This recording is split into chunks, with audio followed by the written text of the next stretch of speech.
Hello, hello, where the hell are we? Let me reload this thingy. Come on. Ah, we're live, and I had to double check. What's happening, man? What is happening? Hey, I'm Tanya, Miss T, TK, T. I'm the daughter of a crew chief, vintage era crew chief. I've worked on race cars. I've owned a late model team back in the 80s till 92 when I divorced them. And I'm going to watch Charlotte Busch Grand National 94 today. Getting my monster ready. Let's see, this is Dad's 4th year with Joe Nemechek. He's only going to be with him a couple of races, and this is what I'm trying to clarify in my what do you call, my timeline in my mind. I was watching this a little bit. I only watched till the first caution, and it seemed like a lot going on and quite interesting, so I said screw it, I'll go live. I think I got everything hooked up right. So anyway, on my screen right now is a picture of me back in 1996. I was a team scorer for Lake Speed then. That was at Talladega. And that is Lori. She was from Mooresville as well, and we sometimes traveled to the race together because she scored for Bobby Labonte, and her full-time job was, let's see, J.D. Gibbs' assistant back in the day. She lives in California now. She came out of the, I want to say SCCA, but it's a different one. The Score series or something. It was the ones with the doom buggies and they go all over Baja. She came out of that series. So anyhow, I will play Daytona 94. I was still in New England then, but I do believe, let me see, I want to say 94, around April, I moved to Florida. I'm in Florida now, but I moved to Florida then only 10 months and moved up to North Carolina, Mooresville area for 27 more years. So, been around racing, can answer lots of questions, and I hope you enjoy this. This is, like I said, a seeking mission for me. This is Michael McIntyre's video on Austin LaPlante's playlist. If you don't follow Austin, you need to. He's got the greatest video database of almost every year of every series, in the top 3 anyway. And he plays some old stuff too now. He does premieres. So anyway, let's go to the Goodies 300 1994 BGN for the Busch Grand National Series at Daytona. Let's go. It's a big day in everyone's life. Graduation day. You've completed your studies. You've learned your lessons. And you've been taught by the best teachers around. It's time to spread your wings and move to a new challenge in your career. A new class of students is ready to take over and begin its education process. What they learn will be important to their careers in the coming years. Each will be seeking the valedictorian status. It's in with the new class and out with the graduates as another school year begins today. Joe will be driving for Meineke there. In the because at the blackboard it'll be Larry Hedrick's car. My dad will help out for the first few races with both Joe's BGN car and the Cup car. The bell is ringing in another year. He said there were a lot of crew chiefs and not enough Indians for him, and he moved on to do a few other things with Moroso and such. And Steve Grissom, actually, I think. This might be the year he helped Steve, so. This is all stuff I'm finding out. I'm trying to look through the database and line it up with what I'm seeing in person. Now, these are like the first time I've seen these races since they were live. And the Goodies 300. It's been quite a few years. Showers the past couple of days. It rained earlier today, but right now just partly cloudy skies. Hi everyone, I'm Bob Jenkins, and welcome to our annual Goodies 300 coverage as we begin the Busch Grand National season. The annual It's about 90 in Florida today. And the Busch Grand National Series regulars. I just ran out to get some energy drinks, and I am sweating my ass off. 18 were unsuccessful. Swamp ass everywhere in Head this for home. There has been day and quite a age. turnover in this So series humid. this year. There are 9 rookies in today's field. Got 2 fans on me, and the AC's on Their high. intentions of running for Rookie of the So if Year we blow a fuse, you'll in know why. 1994. I'll go The and favorite in this race today, disappeared. well, it has to be Dale Earnhardt. He'll be going for 5 in a row and his 23rd overall win here at this facility. Is a Winston Cup regular the favorite here today? Well, that's a question that perhaps Dr. Jerry Punch can answer. Thanks, Bob. You know, in the 12-year history of this good, I apologize, it ain't the greatest never been won by color-wise. You gotta really- regular. 4 different winners, all Winston Cup regulars with a lot of experience. And if you look today, it doesn't look much Look better. hard to see The where you front want to look. 5 rows, the Fina. top 10, not a single Busch Series regular there. But remember, it's been a good week for young drivers. Loy Allen set on the pole for the Daytona 500. And last Sunday, an up-and-coming young driver by the name of Mike Wallace won the ARCA 200. So, Benny Parsons, it's looking good Up and for coming. the youngsters. Jerry, I think 1994 is a great year to be involved in Busch Grand National Racing because 22 of the 28 races ran in 1993 were won by either a Winston Cup regular or a Busch driver who's moved this year to the Winston Cup. I mean, it's going to be wide open for all the Busch drivers. Next year, when we come back for 1995, there'll be names like Mike Garvey, Dennis Setzer, Andy Hillenberg, Tom Peck, household names, but you never heard of them this year. You know, Bob Jenkins mentioned there's 9 rookies in the race today. There are 10 rookies, guys, because we've got a rookie. ESPN has got Kyle Petty to be a pit road reporter. He doesn't have a lot of experience. He's got a lot of hair. He's their pole sitter, Michael Waltrip. Well, thanks, Benny. I guess that hair joke is a payback for the breakfast of the morning. We are here with Michael Waltrip, who sat on the pole for the Busch Grand National race. It's a brand new car. They've worked on it all winter. It's a brand new season. And Michael's a brand new man. He's got married since the last time he sat in a Busch Grand National car. I know you've been running pretty good in practice, and there's a lot of tough guys out here today, though. So, and a lot of young guys. I wasn't like Benny here, was talking but about. So it's going to be don't tough. think- What are you going to do, man? But Well, Dad we was. just, I think I hope went the rain to goes get a good start Florida, and, like I said, hopefully in get strung out to where we can go a little while 94 without doing much of anything. visit, and I Just think run I some moved laps down in off. June. Yesterday afternoon, the car was a little loose, and I we mean, changed it a April little I bit this morning visited and moved down in changed June. rear end gears a little bit. So basically, you know what? From I don't like to Massachusetts. sit still with this car. You know, I like to work on it and change it, and just hopefully we've made the right changes. You've been really, really good in the Busch cars. You've sat on the pole and I'm lurking numerous Rainbow occasions, Lion run up on my front. other You've raced with tablet, Slater. too. You've raced with Earnhardt. You've raced with Mark. All these guys that are Winston Cup guys. Like I say, I And always you said, lurk there's a lot of somebody. guys in here are the rookies. Do you think you're going to have to like team up with some of the Winston Cup guys and try to get ahead of some of those other guys so you really won't have to worry about it and you can concentrate on getting your car dialed in a little bit better? Well, what I feel pretty sure of is that Earnhardt, Schrader, Ernie, Mark Martin, those guys, when it comes down to the end, will all wind up at the front of the pack. And, you know, if we'll be in with them, I'll feel good about that. Anytime you have somebody like, say, a Kenny Wallace or one of the young Busch drivers who have experience in this division, you really don't know what to expect out of them. So it's nice when the Winston Cup guys are there. But we're ready to take on all challengers. Jeff Green, a buddy of mine from Owensboro, Kentucky, put this car together from me. Another guy from Owensboro put the body on it for us, and got a connection from my hometown, and you know that's real important to me, and we're just looking forward to getting going. Well, that's Michael Waltrip, and he's going to try to go out here today and win this one for Pat Ryder. All right, Kyle, good job, and we welcome you to our coverage of Busch Grand National Racing in 1994. ESPN's Speed World is being brought to you by Smooth Busch Beer and Easy Drinking Busch Light. Busch, the official beer of NASCAR.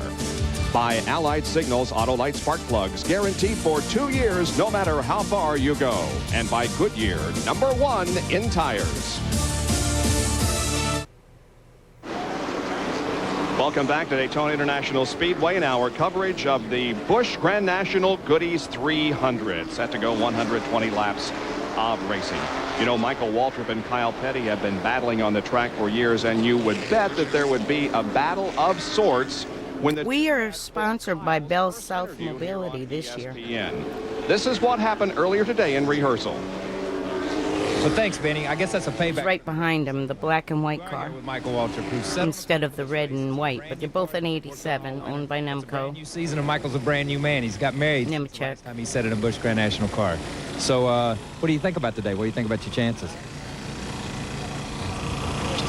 Thanks. I appreciate that. I knew you were going to do that to me. Okay, keep that one. That's a keeper. 51 on the car. Us fool, but our audio person, Jack Stoker, was opening every microphone in this facility trying to find out what was wrong. Well, on a more serious note, there is 2 different tire manufacturers in battling here today. There are 11 drivers on Hoosiers and 33 on Goodyears. More on that from our other pit reporter. Here's John Kernan. Bob, how can I follow something like that Kyle Petty thing? Michael had told me, include me in, he was going to do that. I said, yeah, go ahead, give Kyle a little bit of trouble there. But just talking about 2 tire manufacturers. The last time we saw Hoosier in a Busch Grand National race, Ward Burton pulled away, dominated the last half of Atlanta in the last race of the season. But we all know what has happened over in the Winston Cup garage. All the Hoosier teams have switched over to Goodyear for the Daytona 500. And some of the Goodyear drivers in the Busch Series expressed some concern about the Hoosier drivers that they may have the same problem in today's race. But we don't expect it to happen. That's because this tire is somewhat differently constructed than the Hoosiers Winston Cup tire. It's also a softer compound. And some of the more experienced guys in the Busch Series, like Joe Nemechek, Robert Presley, ran a lot of laps yesterday afternoon in the final practice session. Bob, they say these tires felt great. All right, thank you very much, John. Let's take a look at the starting lineup. So Dad had Joe on the 10 Hoosiers. drivers set to go. Front row, Michael Waltrip, car number 30, qualifying at 184.5, and Ken Schrader in car 52 at 183.8. In the second row, it'll be Joe Nemechek, former series champion in 87, and Harry Gant in his final Goodie start in car 7. The third row, Joe Bessie in car 97, and Mark Martin in number 60. The fourth row for today's race, there's the guy going for 5 in a row, Dale Earnhardt, and Randy LaJoie outside in car number 20. The fifth row, Phil Parsons starts in car number 29, and Kenny Wallace in car number 8. Back to row number 6. It is Mike Wallace in car number 9 and the 25 of Hermie Sadler. In row number 7, Dad's working with the 87, and it's their first race with Bell South. The car is black and white with a white bell on the hood. I hadn't remembered that paint, and Andy Hillenberg, to be honest. The 10th kind of cool. consists of Doug Heverin in 75 and Larry Pearson in 92. Row This is early 94. Sterling Marlin. Row 12, Dale Jarrett and Bill. I was still living in Massachusetts. And Jim Bound driving his brother's car of last year on the inside of row 13 aside Terry Labonte. Then Mike It's McLaughlin. just a few months before I moved south to Florida, though. Back in Busch Grand National in 94. Morgan Shepherd, Chad Chaffin makes up row 15. Tim Feedwa, Rodney Combs back in row 16. Rodney's in there with his big ride he had got that year. Randy McDonald out of Canada and Bobby Labonte in row 17. Tom Peck driving for Steve Grissom, and Tracy Leslie makes up Trying row 18. to remember why everyone has the 51 on their car. Now the rest who do of you the starters were in on provisional. suppose might have lost their life? And David Green in 44. In the 21st row, it's Bobby Dotter and Tommy Houston. Had to have been in a practice series, because this is the first race of the it's Kirk season. Shelmerdine and Johnny Benson. Now about those provisionals, let's show you Kirk. exactly who makes up this field. The fastest 38 cars in qualifying were in through time trials, and then 6 Kirk was provisionals. crew chief extraordinaire as well. Provisionals based on the Busch Series driver points, 1 from the Busch Grand National North Series driver points, and 2 owner provisionals. That makes up the 44 cars that begin this race. Well, there's a look at Daytona International Speedway, the world center of racing. Now let's break it down and show you exactly what it consists of. The front stretch, 3,600 feet. That actually includes 3 1,200 feet straightaways or areas. The back stretch, 3,600 feet. That's a straightaway.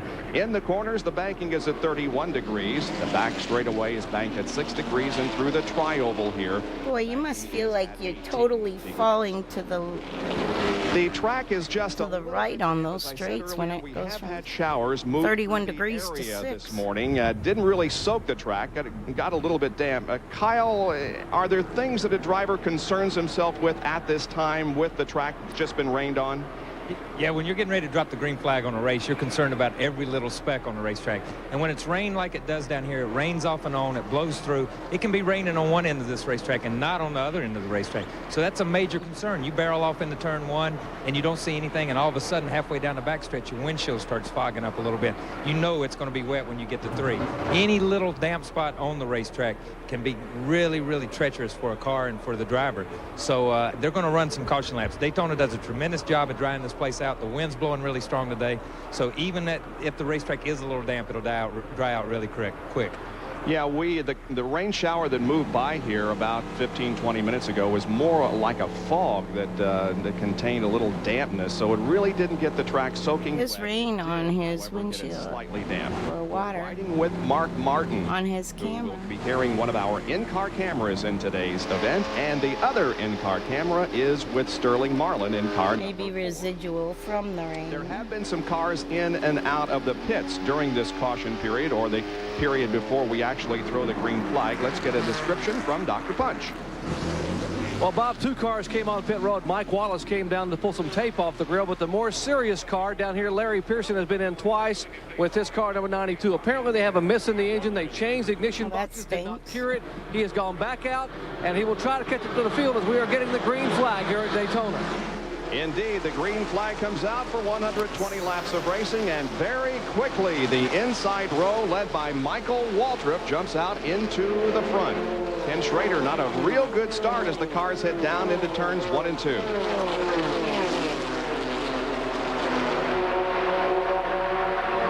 There we see Joe Nemechek lashed on the back of Michael Waltrip, trying to get away from that third place car. Here they go.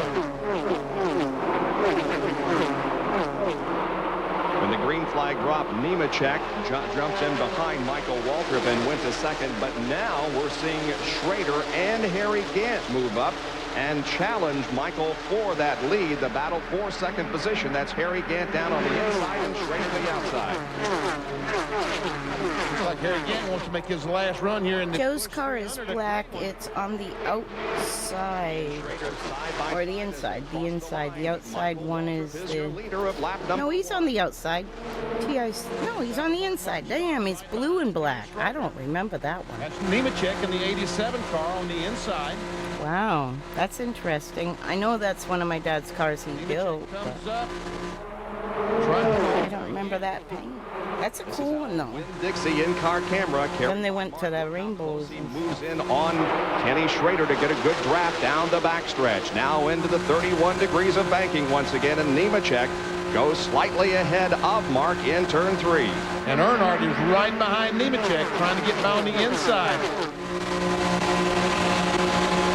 Michael Waltrip continues the lead. This is the 5th time that he has led a Goodies 300. That big old Ma Bell.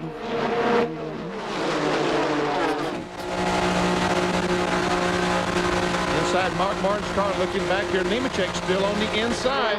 There's a little bit of moisture coming off of our camera lens, so there still may be some moisture in the air, but it's not enough to cause a caution flag at this point. There's Dale Earnhardt, who's beginning to move toward the front of the field. The yellow car there, my little brother Phil Parsons, right behind Earnhardt. Well, that's Mac too. That's Ernie Irvin. I'm sorry, I thought that was Phil. Boy, Ernie has moved up well here in the first few laps. Ernie started 17th. He now runs in 8th position alongside Randy LaJoy.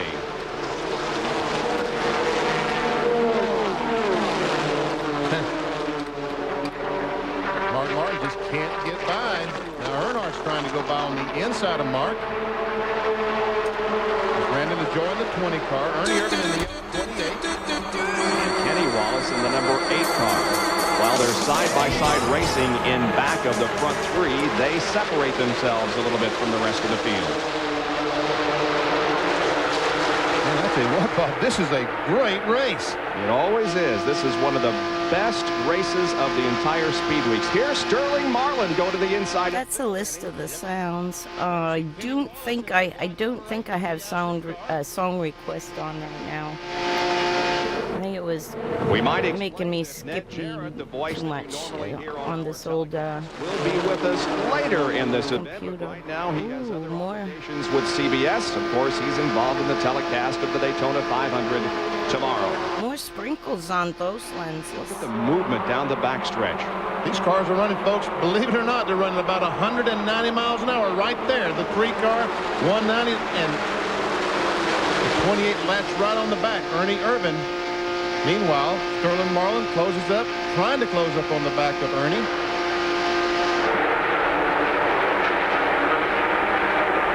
Ernie Irvin has really made a good move here in the opening 6 laps of this race. He's in 7th position. Cars, the first 3. Oh, we have a spin up in turn number 2. Oh no. Into the wall, he pins someone. Oh, that's not good. And now another car becomes Another involved car spun.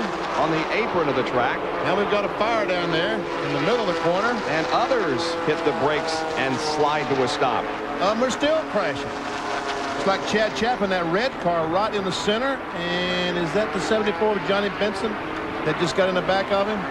Well, we have a lot of damaged race cars. Yes, that's Chad Chapman in the 16. Tim Fiedel in the white car, the 55. There we see Randy McDonald, the blue and white car. He's moving. It's our first caution of the afternoon here in the Goodies 300 from Daytona International Speedway. We'll return with more after this.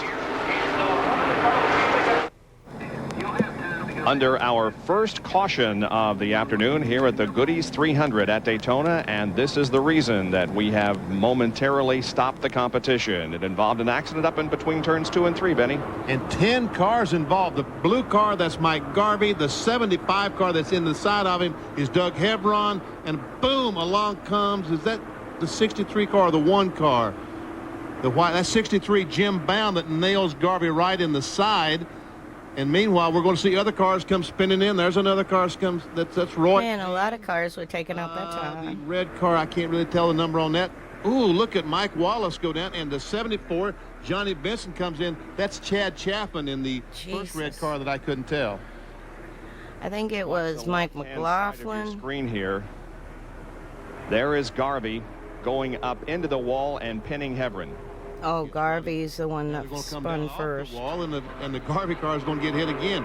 What I really don't understand, look at the smoke to the left of them. The 34 car is sideways. We're going to need some help from the guys down in. And boom, along comes Jim Bound right in the side. Jim We're Bound, going to definitely need some help. Mike from the guys McLaughlin, out in the pit sort this Mike thing out as to why. Stefanik. We count 10 cars. Doug involved. Hebron. John Kernan is down on pit road. And Bob, one of those cars belongs to Mike McLaughlin. And Mike, it happened right there, and it was something you said you couldn't avoid? Yeah, he spun right in front of us. Had no place to go. It just a little disappointed. The Fiddle Faddle High 2 crew is they worked awful hard to get here, and we've been fast. And just bad situation, but we'll put it together and go to Rockingham next week. Now, I haven't had a chance to look at the monitor. Who spun in front of you, and was there any contact, or did they just lose it? The 0 car just lost it up top, come down across the racetrack, and I tried squeezing between another car and the 0 car, but as I was going around him, he was coming back up the track at that point. Kind of no place to go, you know.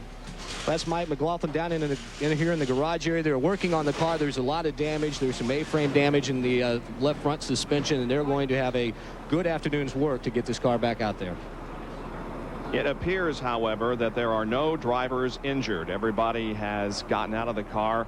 Mike Stefanik, we believe, was down on the ground with possible injuries to his leg, but he did get up and walk to the ambulance. So don't think we're going to have any serious injuries as a result of this 10-car accident that has brought a temporary halt to the racing in the Goodies 300 at Daytona.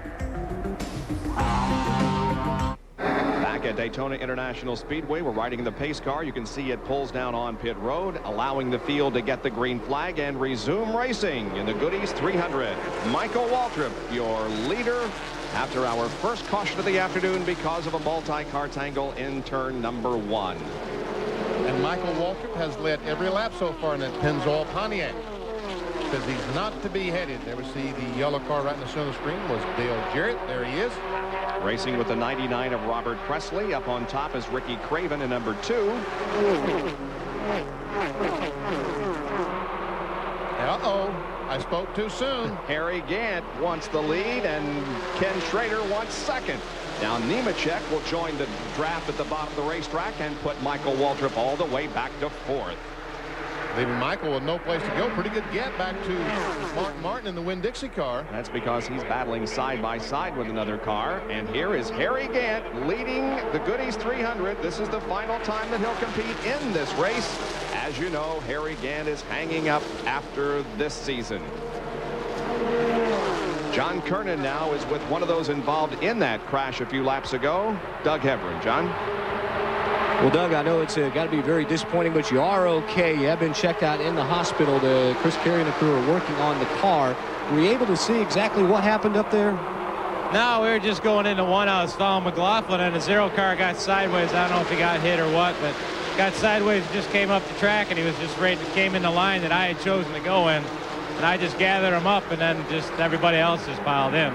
You've been checked out in the infield care center. Some other drivers in there. Everybody look all right? Yeah, I'm all right. We're all right, I think. Okay, thank you very much, Doug. Bob? One of those drivers moving over to Busch Grand National Racing from the modified ranks. Stefanik and McLaughlin also included in that group. Hey, look at Dale Earnhardt go to the bottom of the racetrack and move up to what, 6th or 5th? Anyway, he's moving up. 5th. Yes, 5th, but he's being challenged pretty strong on the outside. Oh, there's Sterling Marlin going by Dale Earnhardt, or trying to. He does it.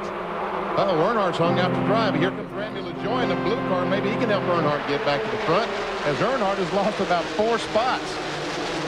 Kenny Wallace, the black 8 car on the outside.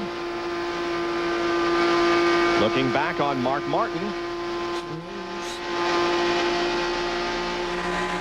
And looking from Mark Martin's car, Sterling Marlin. Battle of the in-car cameras here, looking at each other. Meanwhile, a challenge for the lead. Kenny Schrader wants it. Down in turn 1, and he's got it. Now, can he make it back to the start-finish line? Now, Earnhardt here comes on the inside. Wow, look at the run he's got behind Nemechek. Nemechek moves over, and Earnhardt's going to... No, he's not. Makes it 3 wide down into turn number 3, I should say. He is going to go in the middle of this group, right between Kenny Wallace and Joe Nemechek. And he makes it work. Meanwhile, Ken Schrader now has the lead of this race as they come down through the tri-oval and cross the line once again. And the side-by-side battle now is with Ernie Irvin and Dale Earnhardt. Let's go down to Kyle Petty, who's with Jim Bound, another one of those drivers involved in the crash. Yeah, we're standing here with Jim Bound, who was also involved in that accident. And, you know, on the replays, talking to the guys in the booth, it seems like you had no place to go. And your car, looking at it over there, hit a ton. Did you see anything that happened? Well, yeah, I got started up in the middle of 1 and 2. The 0 car and someone else got together. We tried to get the Lysol Product Chevrolet stopped. We got down to the apron, but by gosh, by the time we got there, they'd come back down the racetrack and hit the 0 car, and then I stopped. And then somebody else come and tried to knock the lick out of my poor Lysol Chevrolet. So it was a tough day. You know, we got it running really good, driving really good. I felt confident in it and comfortable, so I thought, heck, I'll take it to the apron. I can miss this deal, but boy, hard to miss one here. I guess you know about that. But I got to say hi to my kids back home, and I'm all right. Yeah, he's doing better now, but I tell you what, this is not the way he had for starting off the season. That's for sure, but those things happen, and Jim Bound will be back for another race. We'd like to say hi to and welcome to the broadcast, Ned Jarrett. Well, hello, Bob. Hey, Ned. Good to see you. Great race going on here. Oh, man, it's great. Look at this, 3 abreast down through here. Schrader has a lead. There's a battle for second. Michael Waltrip hung up right in the middle. Mark Martin backs off just a little bit, gives him a little room. Meanwhile, Earnhardt through the hey, Harry Gantt, that green car, was leading just a couple of laps ago. Now, what's he got? They're 2 by 2 as they come off of corner number 4 onto the tri-oval. Schrader with the lead, but here comes the 4-car of Marlin to challenge. He has come from 22nd position. He has made a good run up through the field. Through the tri-oval and into 1. Sterling has the lead. Now they're going to be 3 wide coming off of corner number 2 down the backstretch. Schrader looked like he got a little bit loose there. Probably did. In the middle, it didn't have much air to lean on. We got 3 yellow cars. Last year it was black cars that were so prominent. This year we got 3 yellow cars leading the Goodies 300.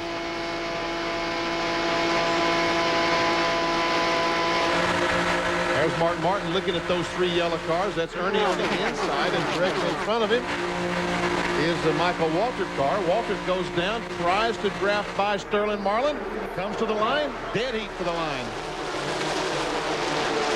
Once again, a side-by-side battle for the lead. Into 1. Marlin and Waltrip wheel to wheel. Just got in from getting energy drinks at the store. It was so hot. Move on just to go 2 miles. It looks like an outside line is just pulling away. Meanwhile, is that Earnhardt in 3rd place? Sure is. Yep. The 44 car, David Green, smoking on the apron of the racetrack in turn 2. It's a Slim Jim car. Well, that's a bummer. By Bobby Labonte, who's driving in this race. He might even be in that picture there. Ed, we talked about at the top of the show about these guys getting the experience, and there's 9 rookies. 21 laps completed out of 120 in the Goodies 300. Great racing here at Daytona in the Goodies 300. Michael Waltrip has the lead once again as he comes down to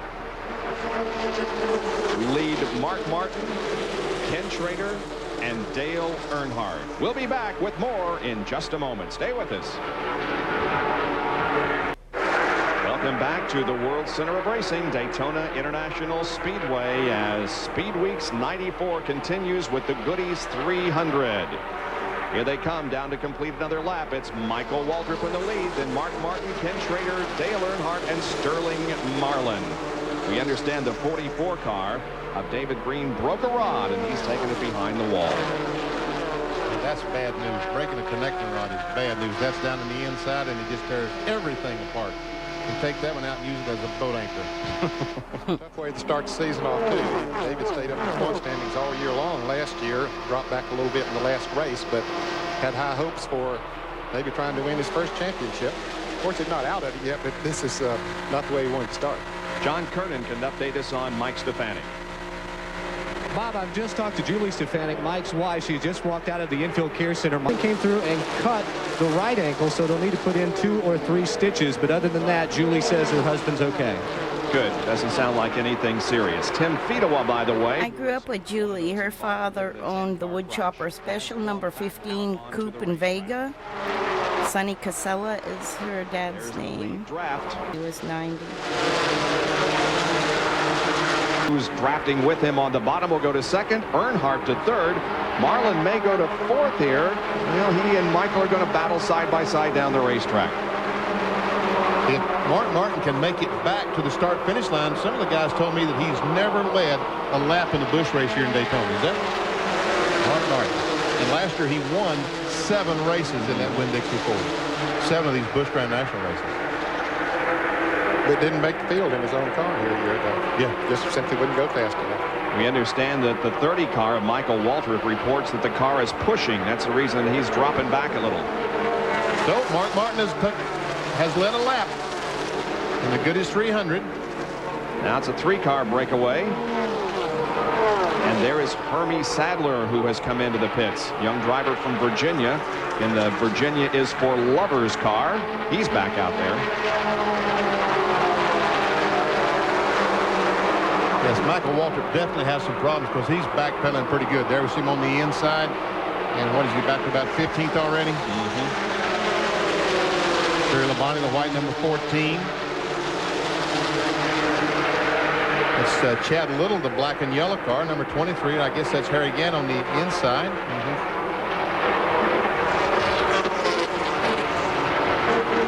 So Michael goes from running for contention for the lead way back to the end of this lead draft, which is about 14th or 15th position. And there the Bobby Labonte in that red and white car right on the inside of Michael Waltrip. The Dentine car, that's Bobby Labonte. He'll be running that car about 14, 16 Busch Grand National race. Dentine went to Bobby. No kidding. Back there somewhere. I thought they got out of racing altogether. But when Michael Waltrip started having his problem backing up, it let those front 3 cars break away from the pack. Michael, I think, just trying to hang on here now until he can make a pit stop, make an adjustment. Setzer's in the 59. He took over for Presley. 59, the one that Robert At the end of 93. last couple of years, but not anymore. Here is Martin leading Schrader and Earnhardt. And you can see that breakaway that Ned Jarrett was talking about. The biggest lead of the afternoon. Look, we got a Martin caution flag. Schrader There's debris on the racetrack. and Earnhardt. Second caution of the afternoon flies. And 28, 29 laps. I would guess we'll see some pit stops, don't you, Ned? I would guess, yes. I would guess that we would see some. Especially Certainly, Michael Waltrip. Yeah, huh? right. And Sterling Marlin also had started to drop back there the last few laps. He's back there, in fact, behind Michael Waltrip. There's the caution flag that is being displayed. We understand that Dale Earnhardt is the one that brought the debris to the attention of the NASCAR officials and has caused the second caution of the day. Here come those running up front. Back to the caution flag. Well, they haven't taken the flag yet, so the pit road is not open. Right. Now they'll come by and pick up the pace car. Will pick them up, and the next time by, pit road will open up, and we'll see. We'll be back with more of our coverage of the Goodies 300 Busch Grand National race after this.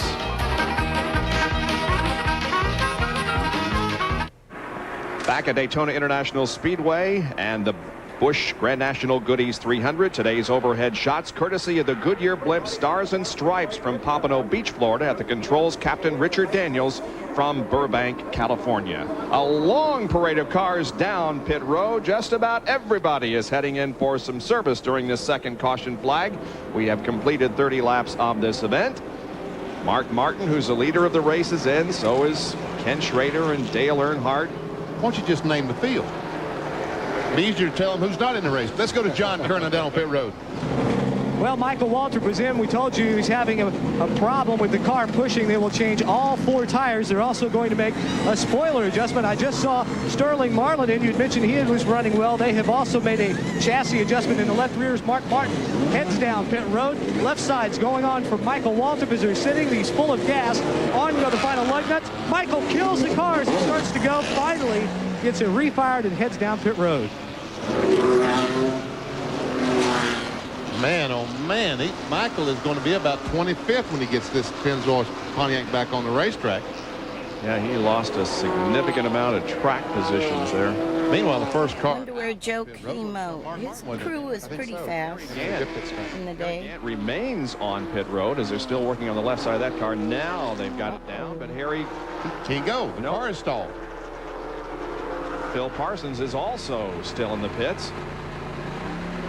Gant's car just sitting there. Now it's rolling. He started up and seemed to drive away. Tracy Leslie sitting there in the Detroit Gasket automobile. 35 car Randy Porter also among the last to Look at the make it water off coming. pit road. Was that gasoline or water coming out of the back of Harris' car? I guess that was gasoline coming out the back.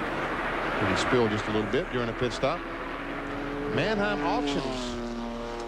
That was out the gas overflow where they So some stick pit the stops have been completed before we get the green flag. catch We'll take a can break in. and be right back. Sounded like maybe it was vapor locked or something. Back at Daytona, here's a pit stop summary. Mark Martin had no problems. In first, out first. Ken Schrader lost about 5. Dale Earnhardt lost several positions. Ernie. 10, Bob. 10. Well, 3 from whatever. 13 is 10. Irvin lost, or rather gained 1, and Randy LaJoy That's lost 14, Bob. He lost 14. Who did? Randy LaJoy lost 14. Went in 5th. Oh, that's 19th, isn't it? Okay. Michael Waltrip was a big loser during those series of pit stops. He, of course, was having a pushing problem, and really the caution was a benefit to him, but he did lose some track position. Lost a lot of track position, but he had to fix the car. Pushing is when you come I off the don't corner, see you turn Joe the up steering wheel and the car there. doesn't want to turn, and it just slows the car down. It just takes all the horsepower. Craven in the trying to get off the DuPont corner. car. Maybe Kyle Petty. He's been driving last year and this year. It's been 5 years since I've driven, Kyle, but pushing just kills the thing off the corner, kills the horsepower, right? Especially with one of these restrictor plate motors, and even in these V6s, it seems to hurt them more than anybody else. I think with Michael and some of these Winston Cup guys, we've been fighting loose all week down here in the Winston Cup cars. In the 125-mile races, the cars that could run pretty good and were a little bit tight seem to check out from the field. So I think everybody's been overcompensating for the looseness in their Winston Cup car. They come over, they work on their Busch cars, they get them where they think they're pretty good, and all of a sudden the tires get a little hot, the racetrack gets a little run in, and all of a sudden they're plowing up off the corner, and it's just like Michael. You go from 2nd to 15th in 1 or 2 laps. Not something that I would necessarily like to experience on the racetrack. Let's go to Jerry Punch for an update. Guys, some of the leaders pitting down further in pit road toward turn 1. Harry Gann had a problem. He had a jack brake on the car, so they had to go borrow a jack, and they changed all 4 tires eventually. Kenny Schrader came in, changed right side tires, but had a radio problem. Couldn't figure out why the radio wouldn't work, and they realized no one had screwed the antenna on top of the car. They screwed that in. Oh, my God. Fine. Mark Martin pitted. No Checklist, guys. Gas only. Remember, these guys can make it on one more stop around lap 80, but problems for Tracy Leslie in the car number 72. He has only 4th gear. That is hung in 4th gear, and that's as far as he can go right now, and pit stops are going to be a problem for him. Let's check in for John Kernan. Jerry Sterling Marlin took a couple of rounds of wedge in the left rear. The car was loose after they changed the tires as Mark Martin, Bill Elliott, and Ernie Irvin lead them down to the green flag. They brought the tires in, checked the pressures, and the right front on Marlin's car was in an equalized situation. So that they may have gone too far in that left rear, couldn't they, Benny, if that right front tire was causing that problem? Yes, they could have. Is that Dale Earnhardt on the bottom that's having so much trouble? This stuff works pretty good. I don't know, we'll have to check back and see. There, right there, the black car on the inside. My hands, anyway. It's Terry Labonte giving him a push there. Running alongside. oh, cramp, calm. And that's Tom. It's got aspirin in it. It's like a foam mousse. Last year, 93 Muscle pain relief foam. Well, maybe Earnhardt's up to speed now. Oh, my hands. My hands Something are that happened to his killing car. me. And he just got a little bit of a slow start, and it doesn't take much. With these V6 engines, restricted, it takes them a while to get going. Martin, Elliott, and Irvin are your front 3. Yeah, it definitely looked like Earnhardt's up to speed now. Yeah. Passing the 99 of Robert Presley, but these. I saw Joe. I saw the bell there for a coming split along second. behind Dale. I headed Mike Wallace, number 9. Earnhardt, I think. Here's Dale Earnhardt, started 7th. His highest position so far in the race has been 3rd on lap 30. He's currently 13th, and that is the lowest he has been in the field. And he has not led a lap so far in this event. There's Hermie Sadler down on the inside. He's back on the racetrack. Uh-oh. There's Dennis Setzer. He's slow on the racetrack. Motor. Going in the 3rd corner. I'll tell you, the Busch guys, the regulars, Oh, my God. many of them having tough Thing times sounds here like today. a Jake David brake. Green go out.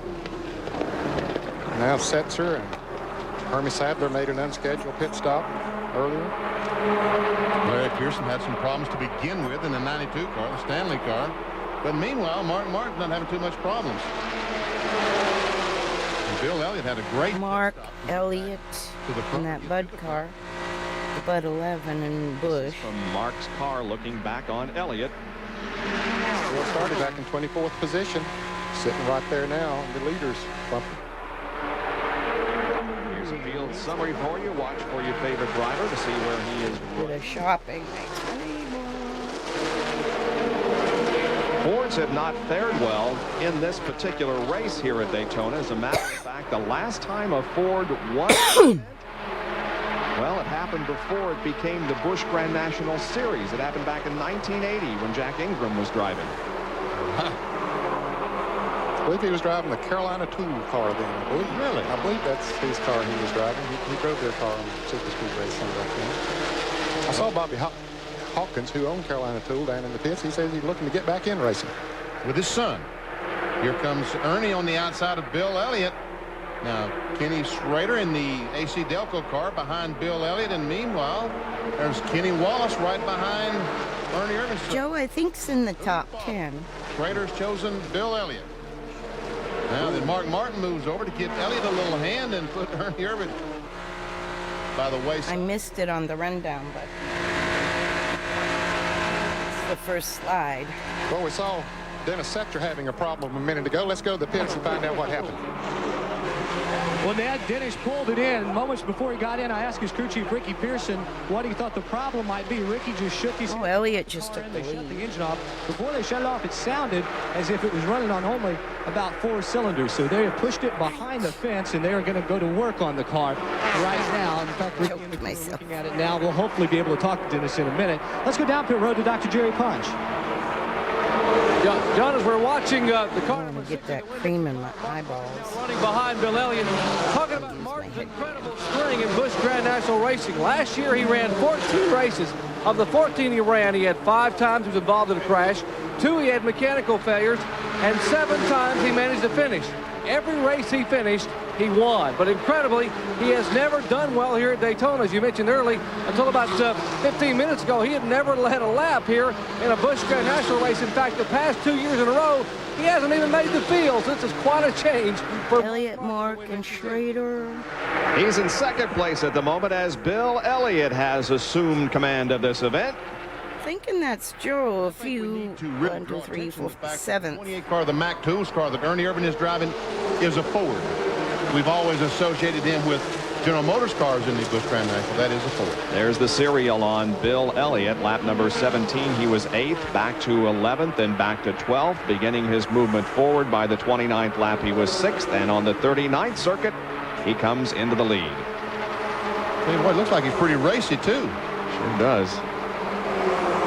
Here comes Earnhardt way down on the inside, trying to take over that 4th spot from Schrader.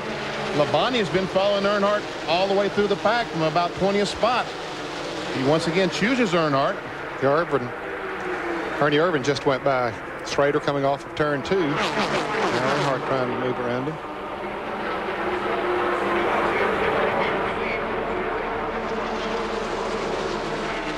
One-third of this event has been completed. Back. That puts So lap stiff. number 40 in the books, and once again Earnhardt along with Terry Labonte go to the But I bottom streamed a side. long time yesterday, too. 1 and 2, and they're going to put Kenny Schrader a couple of positions back. And Kyle Petty is standing with Dennis Setzer. Kyle? Yeah, Dennis was just pulled behind the wall here. You know, when you came down pit road, you didn't get up to speed on that last restart, and you came down pit road, the thing sounded like it was running on 2 cylinders. What seems to be the problem? We had something to go through the radiator for one thing there. We may have had a rocker arm kick off of that thing. Okay, they're working on the car trying to get it fixed so they can get back out there. Dennis is running for the championship this year, so that's about it from here. All right, thank you, Kyle. Mark Martin moves over trying to get a little bit of help from Ernie Irvin, but he looks up in the mirror, realizes Ernie's in big trouble. That's not the place to be. But meanwhile, Earnhardt pulls up on the outside, kind of closes the door. Mark Martin hung down on the inside with Ernie Irvin. We got some great racing going on here, but let us explain, if we can, the reference that Kyle made at the beginning of the show of that's a payback for an incident that happened during a breakfast a couple of days ago. It was at the IROC breakfast, and here was the exchange. Benny, who was MC of that breakfast, asked Kyle if he got to keep all of the IROC money from his car owner in Winston Cup, Felix Sabates. And Kyle said, I have to give it all to Felix. Benny says, well, what does Felix let you do? And Kyle says, he lets me keep my hair, and he pounds Benny on his bald head and says, I guess you had the wrong car owner. And it brought down the house. It was Kyle's quick. It was priceless. Yeah, it was a classic pettyism. Okay, Earnhardt has just about caught. You see those things hanging down right? Well, My Friday nights, I usually watching Stafford. How about that? Stafford has already called the show Restart when we went back to till next week because the weather is predicted to be Move side by side. horrible. Elliott So into 3 on the bottom side of the racetrack. Dale Earnhardt comes to the front. Now let's see what Terry Labonte can do. that's with 2 Bill weeks in a Elliott. row they've rained out. Mark Martin leading the Goodies 300 for the first time. Bill Elliott just got 5th consecutive win here in the Goodies 300, has the lead.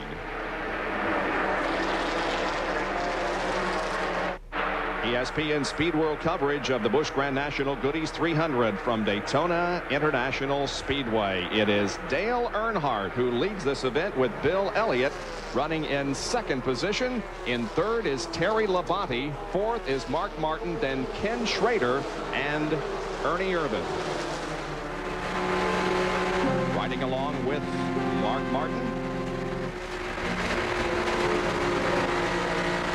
This MW Windows car of film could have used a little bit of a color enhancement, I think.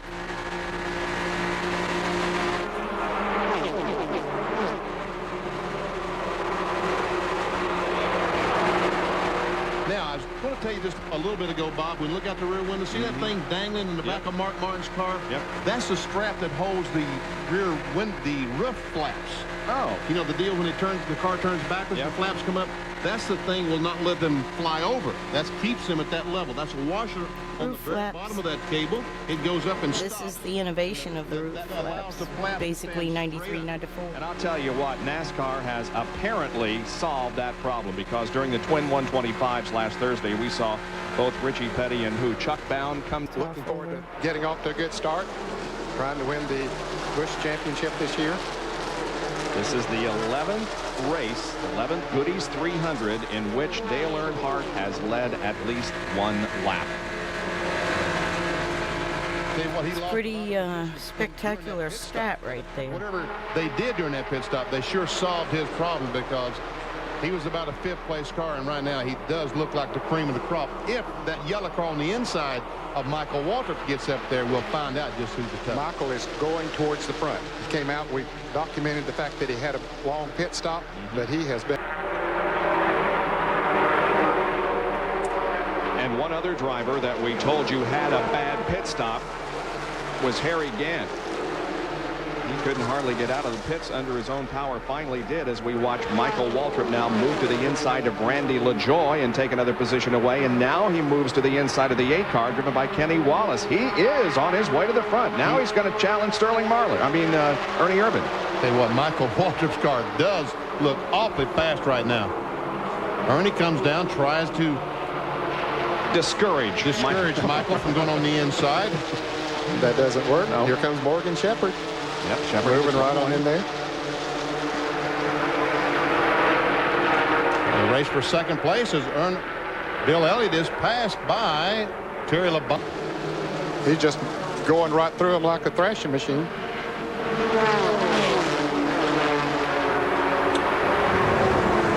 Where is Phil Parsons? Benny asks. Unfortunately, he's with Dr. Punch.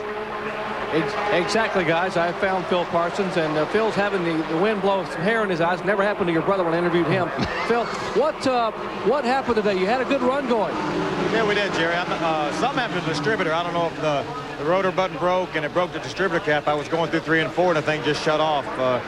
We got behind on that caution. We were a little bit loose to start with, got behind on the caution. We put a rubber in the right front, and Harry and I got hooked up. And it looked like we were in pretty good shape. The car was feeling better, and I think we were headed for a good run, but the thing just shut off. Spoke with your car owner, Marcia Parsons, said you guys had a really good week. The car running really well. Very optimistic about 94. Well, we really are. We've got some real good people that help us. Cliff's the only full-time guy. Is running right in the middle of this lead group. Looks like him right on the inside. Yes, it is. He started of Terry Labonte. Yeah, he started 29th. He's riding up with the leaders. That's Randy LaJoie in the 20 car beside him. 12 cars in this lead draft.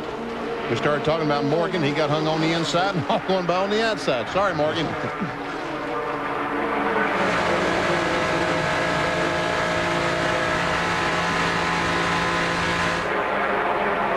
Here comes Mark Martin trying to look on the inside of Michael Waltrip. In the meantime, Ernie Irvan tries to go on the inside. Mark says, Ernie, don't do that.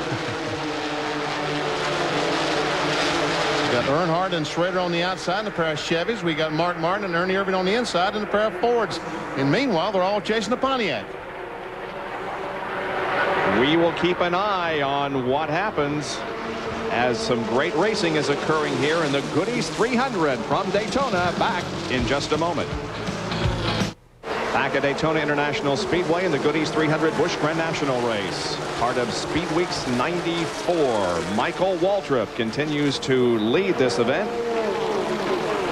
Kenny Wallace down on the inside in the black 8. I tell you what, Dale Jarrett qualified about 23rd. He's quietly snuck his way up into that lead group. Yeah, he's been picking off a few and coming up through there. He's up to about 8th now.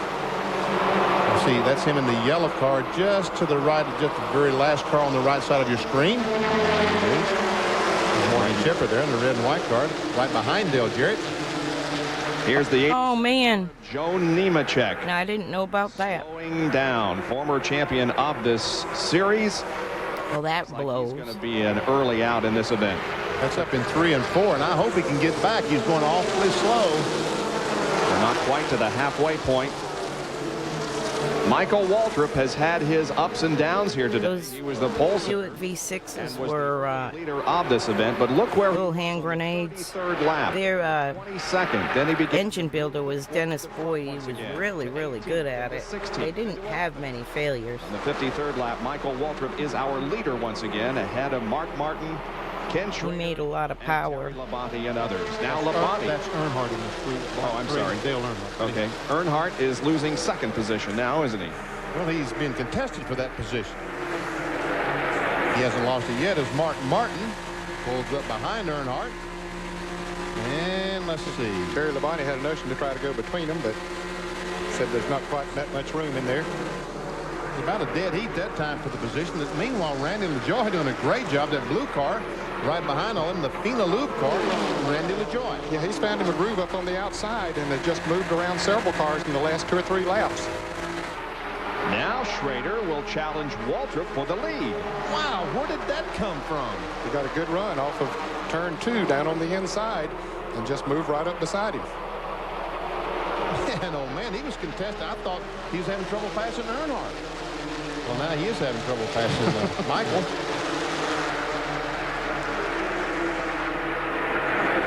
It looks like that the guys are having trouble running the bottom of 3 and 4. Like I said, this is like the first time I'm watching them since they actually were real life. I haven't really had time to just sit down and watch them. 3 and 4 and good on the bottom down in 1 The old races. Characteristic. There, I said it. I wasn't going to correct. Looks like Schrader's car bottomed out there in that turn 2 area. Might have got the left wheel down on the flat just a little bit. Let me see today. Martin right in on the back bumper of Earnhardt. And watch him move right on by Schrader as they hook up on the outside. Now Earnhardt goes to the inside of Michael Waltrip. And gets the lead again. Well, that's the first time that Earnhardt has run the bottom down in 3 and 4. He does it to take the lead. Well, he's unpredictable, that Earnhardt, isn't he? Now it's I Earnhardt, half wonder if Birdie is the crew chief there on Joy, and Schrader. LaJoy's car. That's Randy LaJoy from There in that fourth car, Joy of Finalube car, number 20. Seating or whatever.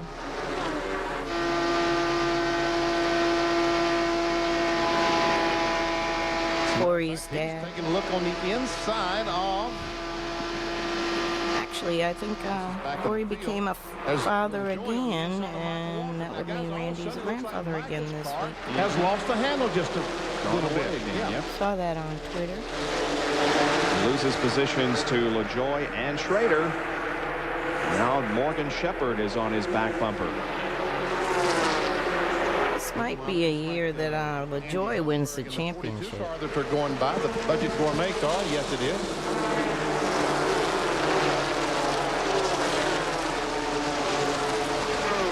Oh, they're saying that now he's loose. He was pushing the last time. They adjusted and evidently went a little bit too far. Now Michael has complained to the crew that he's loose. You know, we mentioned John Kernan told us about the Hoosiers and the Goodyears in this event. at this point near the halfway mark. The highest running Hoosier tire, 17th position. That would be the 99. Let me snooze the ads. Finally.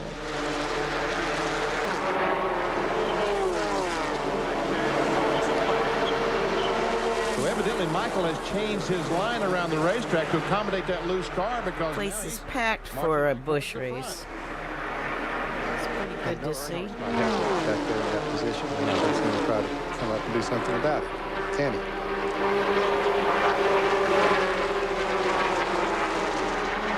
Running right down on the bottom of the racetrack in turn 2 down the backstretch, pulling alongside Schrader.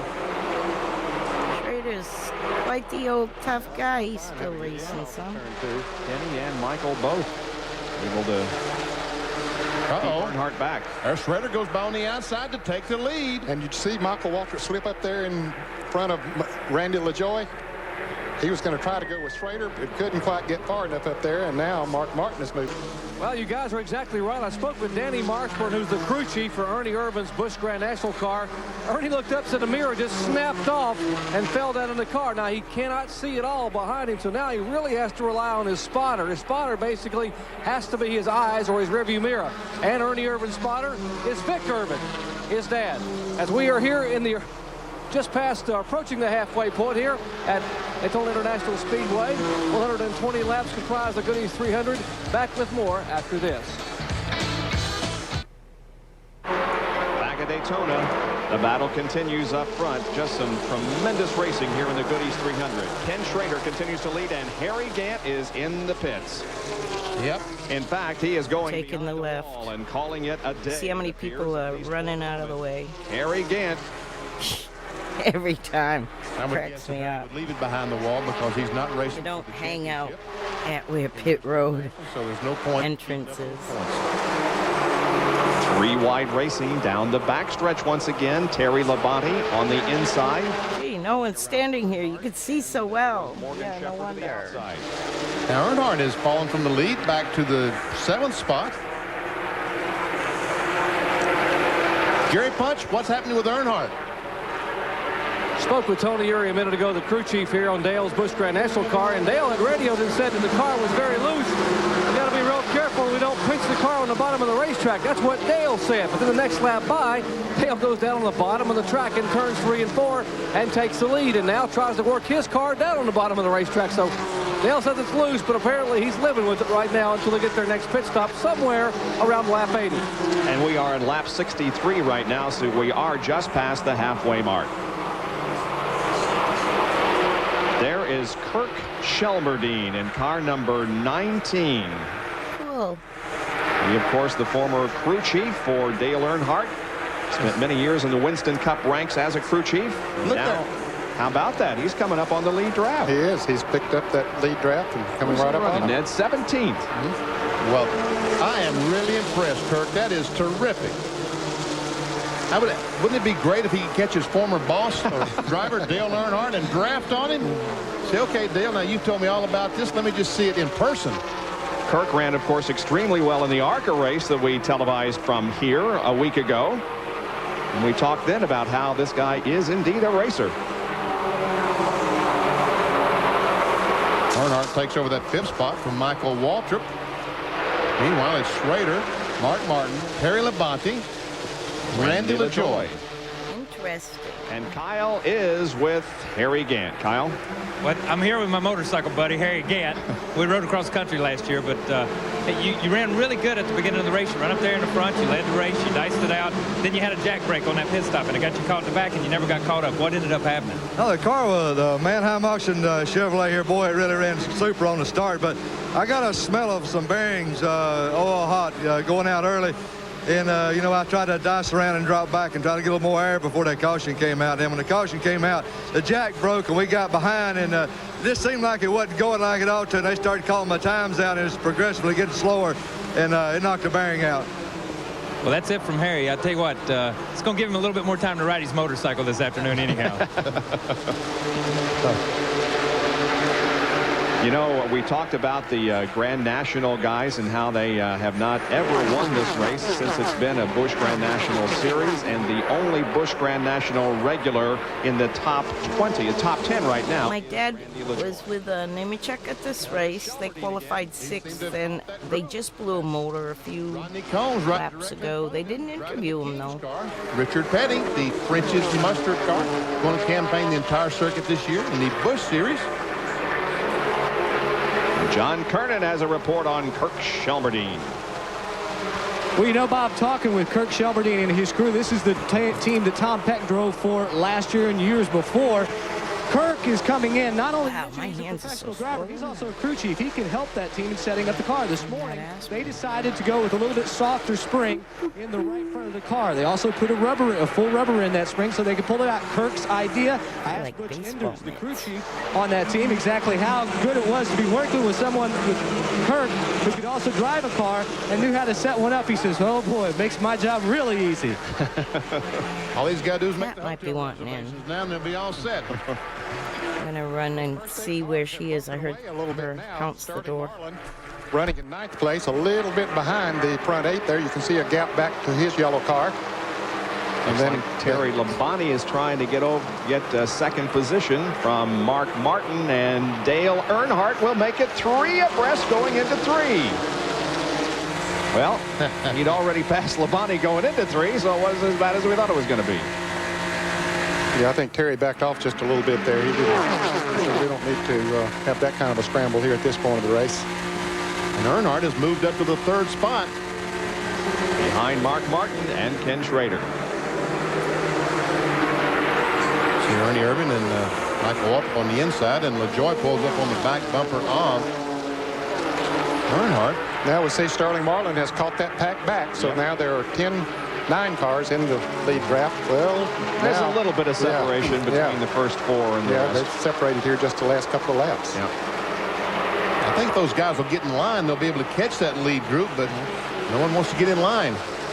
You're not going to get in front of me, he said. This is from Sterling Marlin's car. That's Morgan Shepherd on the right. And up ahead is Terry Labonte.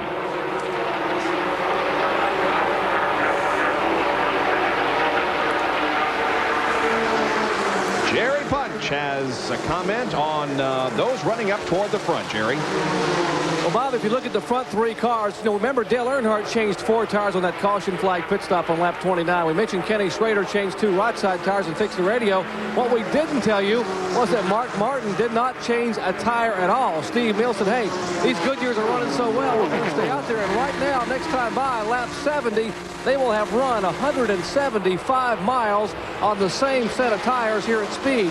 They're going to make a pit stop around lap 80, and they will put only 2 right side tires on. So they're going to make it all the way 300 miles, they hope, on left side tires. Jack Roush is running like he doesn't have any money. Well, that's quite a tribute to the Goodyear tires. They're completing now 40 laps since a pit stop.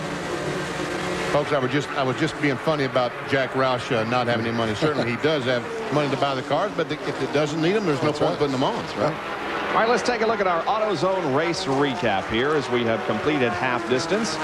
We have had Ken Schrader leading lap number 65. The lead changes have amounted to 11. There are 20 cars on the lead lap, and we've had 2 caution periods, bringing the average speed of the event down at this moment to 143.215. Those that have led a lap include the pole sitter Michael Waltrip, Martin, of course, Earnhardt, Elliott, Gant, Schrader, Marlin. Out of race, many of these because of the multi-car accident down between turns 1 and 2. Mike Stefanik, Chad Chaffin, Jim Bound, Doug Hebron, and Mike Garvey. All of those guys, plus Roy Payne. David Green, Phil Parsons. Yeah, Joe is out too. Also out of competition. And it is still Ken Schrader leading Mark Martin here in the Goodies 300 at Daytona International Speedway. Dale Earnhardt is 3rd, followed by LaJoie and Irvin. Back at the Daytona International Speedway, our Speedwell coverage today, the Busch Grand National Goodies 300, watching from the blimp. Yeah, now thanks for today's overhead coverage to Captain Daniels and the crew. Oh, this is going to be boring now. Headquartered in Pompano Beach, Florida. What a great perspective they have of what's going on below, down on the 2.5-mile Daytona International Speedway. I bet they could see the Ponce light. You did. Family Channel blimp. Why, you weighed too much? Is that why you didn't? Man, I'm terrified of heights. I said no. I'll tell you what. As we show you a field summary, nothing against blimps, but I rode in one many years ago, and I didn't particularly enjoy it. And I like airplanes and helicopters and all that kind of thing, but didn't find the blimp to my liking. That I made the right decision. Yeah, I think you did. As we see Tom Peck back in 20th spot. Now all these cars are lap down. Bobby Dotter, Porter, Sadler, McDonald, and Elton Sawyer. Andy Hill. 30th out of 40-something. All these guys out of the field, out of the race. Competitive sports, you're out, you know. Fedewa and McLaughlin and Setzer were all involved in that. Speaking of which, able to get back out on the track and at least complete. I've been watching the IFL and Indoor Football League and the Jacksonville Sharks, and Schroeder came down. My future nephew was the kicker for 2 games. One game he did great, one game not so great. He was cut. I mean, they don't tolerate no mistakes in that league. They told him to hang on, he might be called back, but they're going to try another kicker. There we see the 11 cars. Two. Fourth car is Ernie Irvin. Fifth car is Michael. Competitive sports. Car number 9 behind the scenes is into the pits. Maybe this is a schedule. really tough for kids to get started. Pit start for Mike, who was running in the 16th position. But he is good. He'll be picked up somewhere along the line. Out of Mark Martin's rear window. Just had a bad game, and you can't have a bad game. Last time the drivers were nowadays in stops was on lap 30. Here's Jerry Punch. Too many people want your position. Unscheduled stop for Mike Wallace. They changed. I think they put the kicker from the Rattlers, the Arizona Rattlers, and he didn't do that flat on the right at his game that we saw 2-3 weeks ago. He didn't do that good. So I don't know. Come by. In front of the leaders, but their speed is much higher than his, and they will go by as he comes off. Colin will be picked up inside, and there goes Schrader back on the outside. With the restrictor plate, it takes quite good a while to get these cars up to speed, and so he does lose a lap, although he did get out in front of the leaders off of pit road. Look at there, Earnhardt is about a bus length or a truck length behind Mark Martin. Bit of a 2-car breakaway at the moment between Schrader and Martin, but Earnhardt isn't very far behind. I was glad I got to go see him play anyway and meet his family. Welcome back to Daytona as the race continues. Fun. Only 2 caution flags so far today. The fewest cautions, 3 in 1984. We hope we can set a new record here today, and we do anticipate some pit stops here very shortly. There is Dale Earnhardt moving to the low side of Mark Martin, trying to take over second position. That's Ken Schrader out of the lead. Ernie Irvin and Michael Waltrip are right behind Earnhardt as they come off of corner number 4 and down through the tri-oval. And they've all ganged up on Mark Martin. Looks like they're going to send him back to about 11th spot unless he can get in someplace. Morgan Shepherd peeled off and went into the pits in his cheer line car. So he was in that lead draft. He comes in for scheduled pit stop. My dad worked with Joe in the Cup. I might have to play the Cup next, not Rockingham. I'll just play Rockingham. There's the Wood Brothers, his Winston Cup crew, changing the tires. And then I'll do the Cup. Well, we're going to see a lot of pit stop activity here in the next few moments. Jerry, what's the strategy being thought about down there? Bob, as we know, with the plates on the motors here, you have to have a drafting partner. Earnhardt has radioed to his crew and told Tony Eury, guys, get the tires, get on the wall. When Schrader makes the move, we're all going to follow him. Everyone's going to turn at one time. So as they're getting ready to make their pit stop, they're probably only a lap or 2 away, and they will probably only take... Probably should pick it up before it leaks on the floor. Pit road with John Kernan.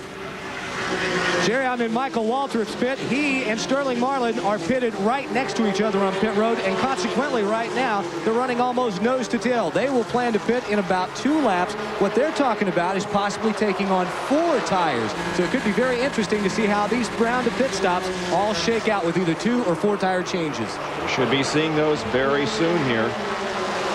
Tell you one thing, they better make some great four-tire stops. Otherwise, they're going to be in trouble. Yep. Even though they might be able to run faster on 4 tires, there's 97 in the pits. Joe Bessie, they are holding him. Now they release him. Probably too fast down pit road, maybe coming in. Tough break for him. But what I started to say, with 4 tires, you probably can run a little bit faster, but that extra time that you take depends on who you get with back there. You might not ever be able to make it up. By the way, Joe Bessie did not start the car that he qualified. He was involved in a crash after qualifying, and he's driving today the car that was brought here and attempted to be qualified for the race by Rich Nickel. Now, Morgan Shepherd made a great pit stop, but the Wood brothers got him out in a hurry. He stayed in the lead lap. He's about, 500 yards in front of the leaders, but he's back up to speed now, so he's probably going to stay out there ahead of them until they have to make their pit stop. Uh-oh, Schrader's coming in. Our leader is coming in this time. Michael Waltrip's going to follow him right down pit road. Earnhardt. Oh, there's a spin. Oh, car in the wall. It looks like Bobby Labonte. Yes, it is. Yes, it's the 33 car of Bobby Labonte, the Dentine Pontiac. Now, in the meantime, Earnhardt Oh, my goodness. continued on down pit road. Are they going to stop or are they going to go on down pit road? They probably will stop and be the leaders. With Jerry Putt coming to you. And they are pitting nose to tail. Benny Earnhardt's Goodrich Chevrolet, the Phenaloop Chevrolet of Dick Moroso, Randy LaJoy, the driver. Right side tires on Earnhardt. They bumped the rear spoiler up. Earnhardt is complaining of the car being loose. They've changed right side tires. He's revving it up. And now Earnhardt is waiting for Randy LaJoy, who is now going to change left side tires. They was hoping that LaJoy would come out behind him, but now LaJoy's team, Bob Johnson, the crew chief, electing to change all 4 tires on the Phenaloop Chevrolet. Okay, Bob Johnson's the crew chief. LaJoy is rolling again. Meanwhile, we look. Birdie's usually lurking See somewhere there. Labonte's car stopped down there. This caution coming out on lap number 81. We also see the roof flaps on that car up so as to indicate that they worked. And the car got sideways and kept it on the ground. But it is our 3rd caution period of the afternoon. And let's take a look at it in replay. I have a feeling that this might have been caused when Schrader decided to come in and the others behind him jumped on the brakes and decided to follow him in. We will perhaps get a confirmation of that as we take a look at it. There we see all the cars coming down pit road, and he's already backwards, so we really don't know what happened. But you're probably right, Bob. Probably they started slowing down because those cars slowed down on the inside. See those flaps? They work. When they got backwards, the flaps come up. So the Dentine went there. Probably somebody tapped him in the... Yep. And those cables I was talking about earlier kept the flaps from flopping on over. They just stand up at 90 degrees. Yep. Great innovation on the part of NASCAR. So we're under caution because of the crash down in turn number 4. We got Bell South Mobility, and welcome back to Barney ESPN got Speed World coverage of the Busch Grand National Goodies 300 from Daytona International Speedway. Here's a replay of the reason we are under caution. Watch the sponsors dance around, I guess, as much as drivers and crew chiefs. Sliding through. All these guys are coming down pit road. There we see the 19th car. He looks like he's sideways. Yeah, he does. Shelmerdine looks like he's a little bit sideways. But look what he does. He steps on the gas. He passes several cars. In fact, he passed about the entire pack. And Kirk Shelmerdine, as a result of that, ended up in 4th position. Now he is coming into the pit area. But Kirk Shelmerdine really pulled off a nice move there. He is a crew chief turned race driver and is the focus this week of our Sears Die Hard driver profile. Kirk spent 13 years as a Winston Cup crew chief, including 8 with Dale Earnhardt, and his experience in that area, without question, has helped him in his driving career. We talk with Kirk. I think that's what's gotten me by with my racing so far is knowing about the cars as much as I do. Experience-wise, I'm really short as a driver. As far as miles or laps or whatever, I'm probably the lowest guy on the totem pole there. But experience with the equipment and the cars and all the other things that have to do with that, I'm probably at the top of the list there. As a team here, we want to have a better season than we have had in the past, and I think their performance in other years has not really shown their potential. And if we can come out of '94 looking back and say, well, this has been a better year than previous years was, and have 3 or 4 things to look on as accomplishments. That's really all we're asking. Kirk Shelmerdine, and he is going to have a good restart position here when we go back to racing in hopefully just a few more laps. We are under caution because of an accident down in turn number 4 involving Bobby Labonte. He's okay. We should be back to racing momentarily at Daytona International Speedway. Back at Daytona International Speedway for Speed World, and we will have a Speed Week live from here tomorrow at 5:30 in the afternoon, and we'll be able at that time hopefully to summarize the Daytona 500 and to talk with the winner of that event. Here we go back to green flag racing. Randy LaJoie is the leader of this race with Mark Martin running in second position. Couple of updates. Kirk Shelmerdine went into the pits 4th, came out 11th, and Michael Waltrip is the last car on the lead lap, 17th. And Bob, the fans saw Dale Earnhardt in the pits at the same time Randy LaJoie was. He came out. They only changed right side tires. Well, he came back in once they opened pit road and changed left side tires, so that had put him back in the pack in 9th place on the restart. Doesn't look like he's going to stay there long, though. He's trying to get down on the inside. We go with 3 wide again into turn 3. That's Schrader and Labonte on the bottom along with Dale Earnhardt. Sterling Marlin in the 4 car, the yellow 4 car. Kodak Fun Saver. Morgan Shepherd just went by us on The incoming is skipping on the backstretch. It's something to do with technology. 17 cars in the lead. In 94, it wasn't that great. There is Waltrip. John Kernan, what was the situation with his recent pit stop? Bob, Mike got just a little bit too anxious. They didn't quite have all the lug nuts on the left rear tire. He pulled away when he saw Sterling start to pull away. He had to come back down. They checked it out. The studs are okay. The tires are okay. They tightened it up. They're still 3 abreast now. Hang in there, Michael. Don't panic. On the inside. And look behind them. They're 4 wide. Now, fellas, this is when things happen, when you get like this. Meanwhile, this is a race for about 3rd or 4th, or Shelmerdine right there and Monkey in the middle, poor thing. checking out on him. Up the 20 car. Where'd he go? He's in the pits, Benny. He's pulling behind the wall. He's going behind the wall. Where have you been? Randy LaJoie was leading the race, and there he is, was watching that big back. Randy broke too, I guess. Bob, last time by, the car number 20 apparently had a bit of a miss and a sputter, and it came around and the thing just let go. A tough break for Dick Moroso and the Bob Rinaldi engine at Penelope Chevrolet. I know all of them guys. Ran a few events last year. Dad worked for them, and my ex-husband worked for them as well. Darlington on ESPN, of course, at Talladega, the Dale Earnhardt Drove the transporter. today, but it's gone to the garage area, and the afternoon is over. How about that? Here is a replay of what happened. There he just pulled out of line at the end of the backstretch. And the caution flag is out. Is this rain? I think it's rain, yeah. There's a little bit of shower, and it looks like it's confined over to the second turn area. But it is raining, and John Kernan is with Randy LaJoie. Man, I tell you what, Randy, you just pulled behind the wall. You were up front. What exactly happened? I tell you what, we struggled all day long. Got to the back, got back to the front, got to the back, come back to the front. This Fino Lube Moroso car was just running well. Got the lead, and I thought we were good for the rest of the race. Something happened to the motor. Very seldom happens to this Moroso engines, but something did happen to it. Well, the way you ran, Bob Rinaldi built the motor. you are going to have for this team. I tell you what, you know, I like to thank all our associate sponsors. We got Kool-Aid, we got Northern Crystal Water, Bluebird Fruit Juices, Bowling Hanna Meat Snacks. I tell you what, without them, this program couldn't be possible. And Fina and Moroso, I tell you, we're gonna be strong all year. That's Randy LaJoie. That's probably a promise. Remember, it's that great race he gave us last year at Darlington. He certainly should be one of the top Busch cars out there this year whenever he's running. There's Bob Johnson. Meal, didn't he? He was the 85 Busch North, the champion. He was from Stafford, our home track. Norwalk, Connecticut, and is now making his home down in the southeast in Kannapolis, North Carolina. Okay, I don't see any rain on the camera right now. Well, there are a few drops. The problem is over in turn number 2. Oh, this is the shot from the blimp, and you can see that... Raining on the blimp.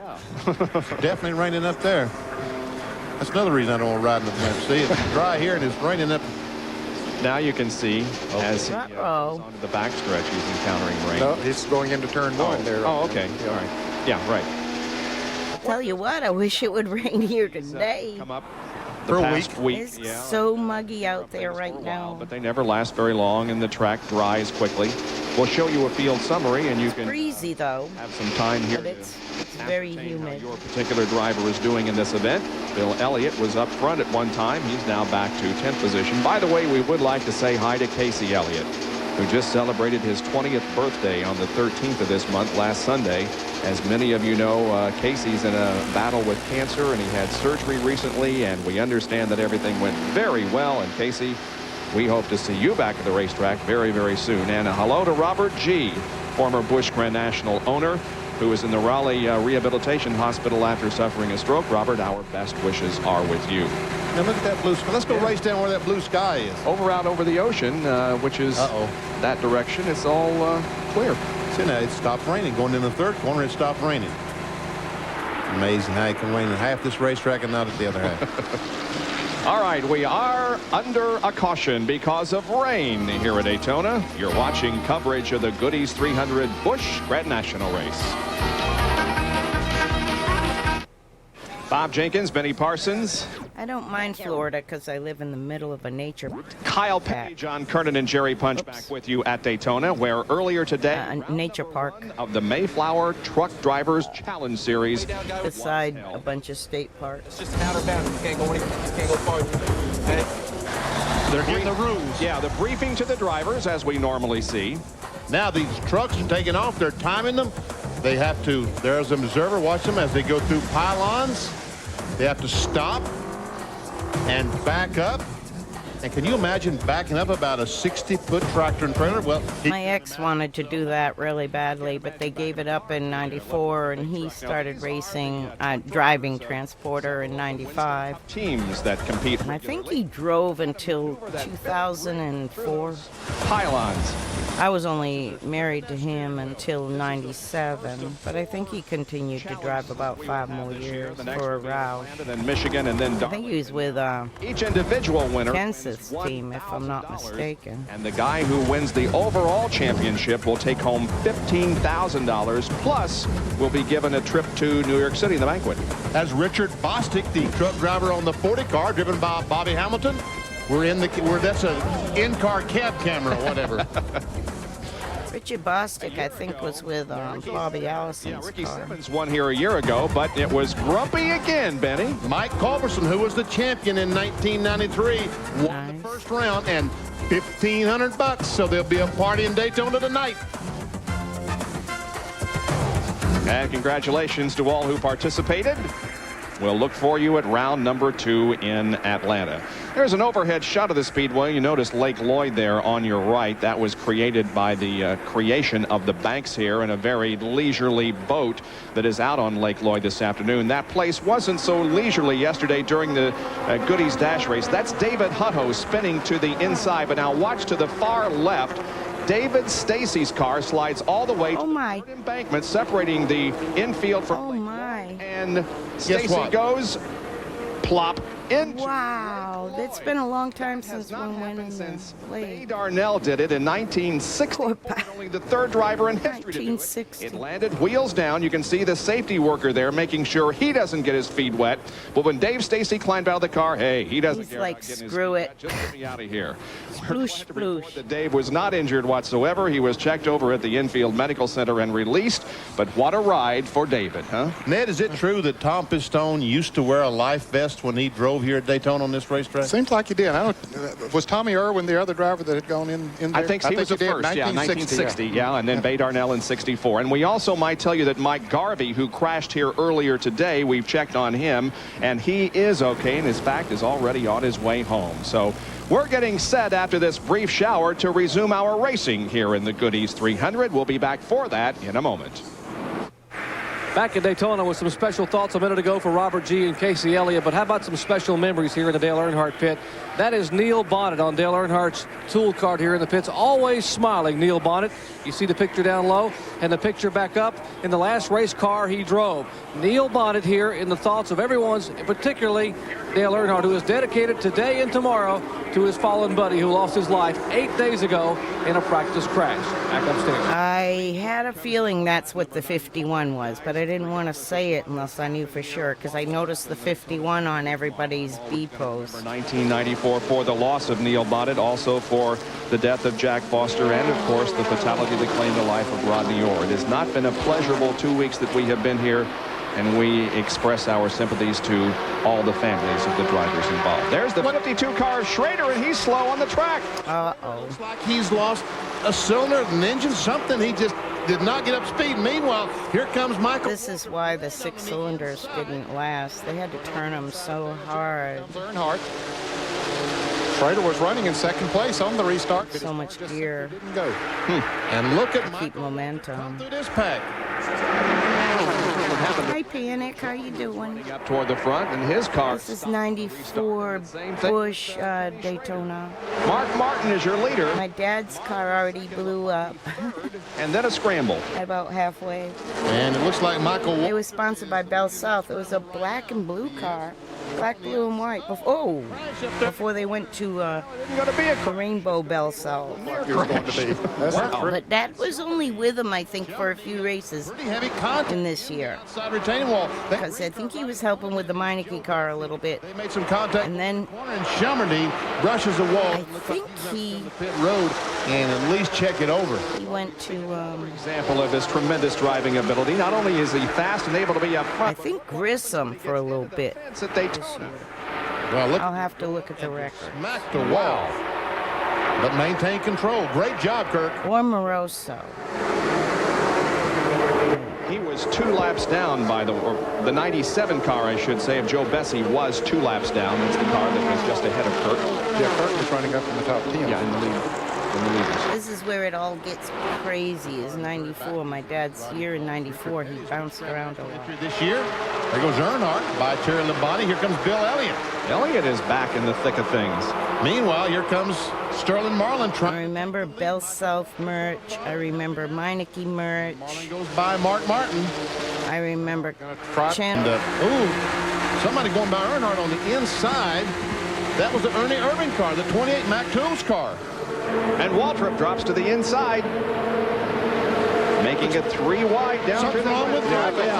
I was going to say, I hesitated, but yep, there is something wrong with this car. Man, oh man, he and Schrader both. all the engines are exploding now. Jerry, what happened to Kenny Schrader, Jerry?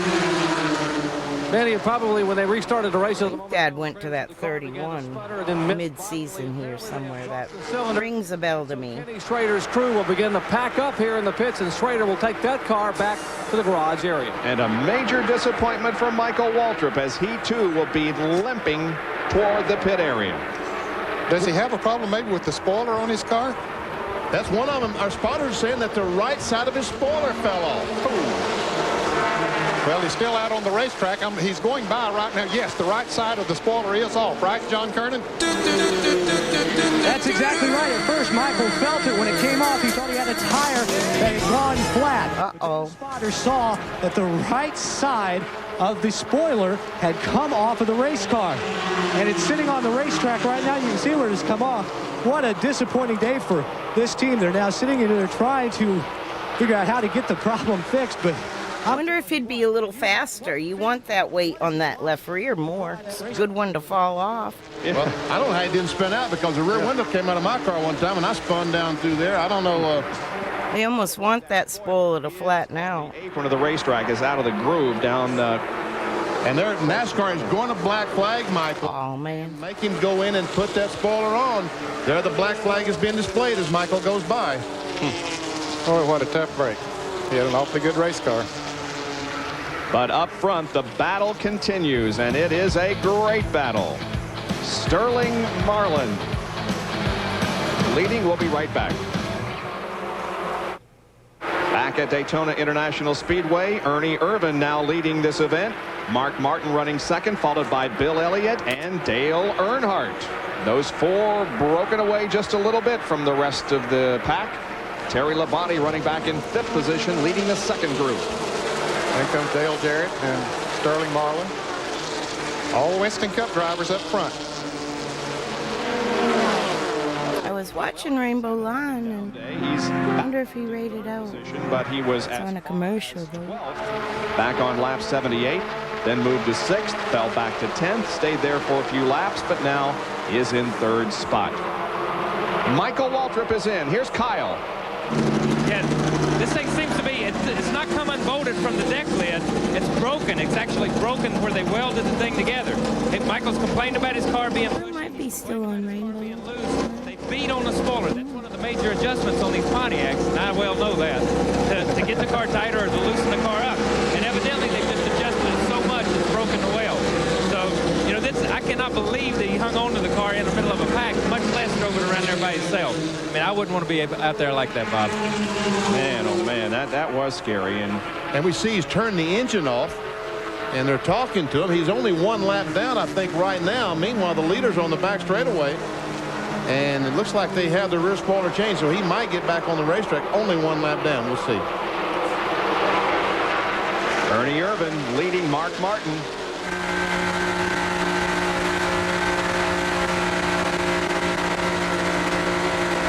Here comes a field summary for you. First 3 cars are 4th there. They're putting a lap on Kirk Shelmerdine, who had an encounter with a wall a few laps ago. And they have 3 Fords at Earnhardt. Yep. Oh, Kenny Wallace is in the TIC car. That's when he got that right. This is from inside Mark Martin's car. Combs is doing wicked good because he's in the 43. 18 cars in the lead lap. Now we're down to 13. Petty ride. 19 laps to go. Combs, I think, is Dylan Wilson's kin. From the second pack. See, we're finishing 34th. Oh my gosh. We were 30th when we blew the motor, but some people must have gone back out to get points. Car pack themselves. When we started this race, there were 3 times as many Chevys as Fords. 30 Chevys started, 10 Ford started, but up front we have Ford, Ford, Ford, and then Chevy. Here's Kyle once again, who's with Michael. I'm sitting here with Michael Waltrip, who was watching the race from the head of the pack a minute ago. He did a tremendous job. You come from 17th on that last race, start back up there to lead it.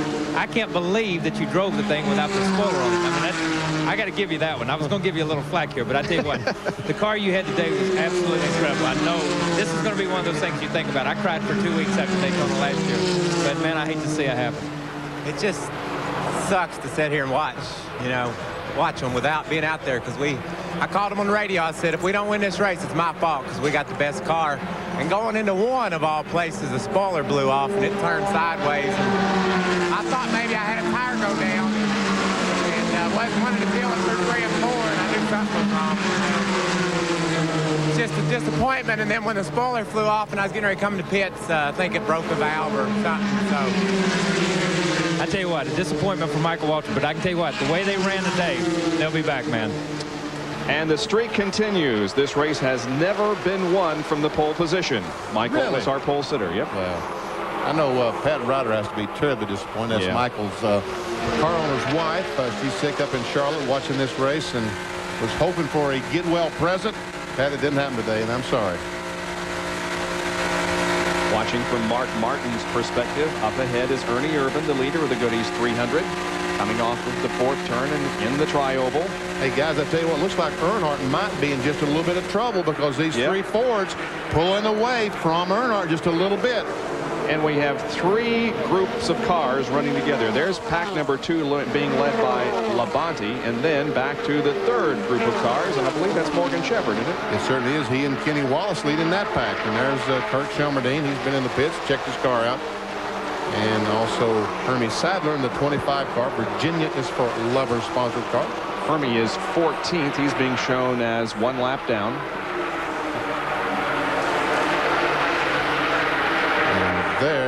Earnhardt is falling back. It's becoming a 3-car battle for the lead now as the Chevys pulling away from Earnhardt. Chevys are blowing up. Mark Martin, Bill Elliott, the front three in the closing laps of the Goodies 300. We'll be right back. Seems like the Chevys are having a problem. 15 laps now from the conclusion of the Goodies 300. It is still Ernie Irvan leading this race, followed by Martin and Elliott. Meanwhile, Earnhardt's trying his best to hang on, but it looks like he's losing, Ned. Yeah, he's losing. In fact, the pack behind him is catching him. So the chance of him winning 5 consecutive Goodies 300 races is lessening at the moment, but hey. Yeah, I don't count him out. Whatever you do. No, not yet. There is Labonte, Jarrett, Sterling Marlin in that second group as they catch up with Dale. Now we'll see when that group catches Earnhardt if they will be able to go on towards the front, but they could hook up and help Dale, I suppose. Well, they could, but that threesome is running faster than that foursome. Yep. That's catching Earnhardt right now. Now, whether he can lead them faster once they catch up to him than they've been running themselves, I don't know. That remains to be seen. Yep. The group is Labonte, Dale Jarrett, Sterling Marlin, and Chad Little. Yep. Chad Little, okay. I was wondering if that was Kenny Wallace. Which is Morgan Shepherd. Couldn't really tell. Kenny Wallace. And I have a pretty big monitor. Watching from Sterling Marlin's car, and now from Mark Martin's. With it being so humid, it looks like it's Mark Martin and quite a hazy Ernie Irvan. They called Earnhardt. replay. Yep. Where the body is, at least. Especially like it's really far away To the inside. for the cameras. Dale Jarrett goes down there. They are passing Dale Earnhardt. Yep. Dale Jarrett was not able to get by. Didn't quite clear it. See which way Sterling Marlin's going to go. As he's going to follow Jarrett, it looks like, to try to push him on by. Because they knew they called Earnhardt, so they figured they're faster than he is. Daytona is huge. You just drive and drive and drive on the highway outside, and you're always beside it for a long time. The other group up front to pull farther away. Especially if you come from the back side of the speedway. You can bet that Dale Earnhardt. There's some athletic clubs and stuff back there, and Embry-Riddle, On and the other hand, he's thinking, well, flight schools and stuff. in this race, it'll be a good omen because he has won this race the last 4 years and has failed to win the Daytona 500. So maybe he'll have better luck in the Daytona 500 tomorrow. Here's Chad Little, started 38th, was as high as second on lap number 84. He's currently in 8th position, has not led a lap so far. And while he and Jarrett run side by side, Earnhardt and Terry Labonte are pulling away from them. And they're checking out. They all need to single file it, but nobody ever does. Marlin comes up and helps Dale Jarrett, so maybe those two Right there, it doesn't matter who's ahead of now them. go to the front, but now Chad and the 4 cars side by side. And that's not good. Oh, Mark Martin blew up. Blues up, yep. I guess the Fords are doing shitty too. Big puff of smoke right at the finish line, the start-finish line. And Mark takes his Winn-Dixie Ford to the inside of the racetrack, and he will not win the Goodies 300. That's a combination of blue and blown. Blue and blue. So here we're going to see him going about 30 miles an hour down the back straightaway rather than normal 200 miles an hour. Watch those cars go by. Wow. Here it is again. Watch him come off the 4th corner. Still following right along behind Ernie Irvan. Moved down on the inside of a lap car. And all of a sudden, he just pulls her down to the inside. And you see that little puff of smoke from it. Mark Martin drops out of the Goodies 300. Our coverage will continue after these messages. There are less than 10 laps. I think I got that. The Goodies 300 Busch Blocked it and from restricted Daytona it. International Speedway. You're watching Ernie Irvan on the left and Bill Elliott on the right. First and second down the backstretch. Tell you what, it looks to me like that third group is catching them, The Ned. second group is catching them. That is correct. Now, whether they can't run as fast as a twosome as they did while a threesome, don't know. But Terry Labonte, Dale Earnhardt, Dale Jarrett, and Chad Little, Sterling Marlin are gaining. High above Daytona International Speedway is the Goodyear Blimp Stars and Stripes. Goodyear Blimps are now in their 4th decade of live television coverage. And as per usual, it has provided some great overhead shots this afternoon. There we see our leaders. But still, we can't see that second It's in the last part of the But there they come. Busch Grand National Much distance, but Daytona race, and almost everybody's blowed up. The last couple of laps, Benny, they have gained on them to cut down the distance in half at least. And Buick they're moving in at a quick V6s pace and right such. now. Another lap, they'll be up there with them. yes, they will. Wow, look how close to how fast they're catching up. That's interesting that the three cars could run so fast together, but when there was only two, they just can't run that fast. Now then, what do these guys do? That's what's going through their mind right now. What do I do to win the race? All those cars right there, from Chad Little forward, they're all trying to figure out what they got to do to win the race. And I don't think they're going to think about Chevrolets or Fords or whatever. It's going to be very selfish. They'll be very selfish, yeah. That's right. No doubt. And they caught him, Ned. Sure have.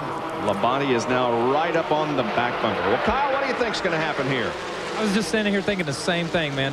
When you get caught in that position, you know, you make your own move. I tell you what, you get there, nobody's got any friends, you make your own move. I've been beat by not making a move, and I've been beat by making a move, and I felt a whole lot better getting beat by not making a move and at least trying. Yeah. At least you try. Well, Hey, 6 of them are right together. Cal, they look pretty even, don't they?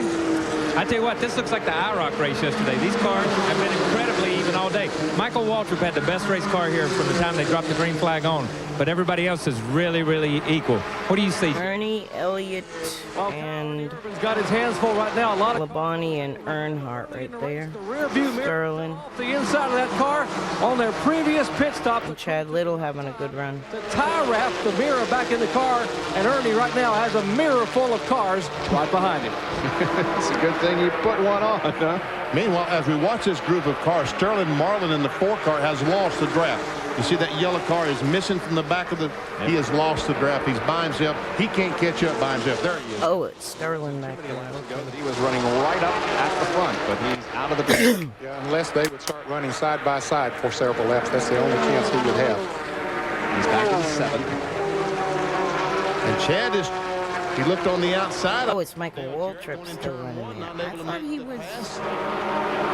Jarrett's car didn't look too stable in that turn. Picks back up on the straightaway.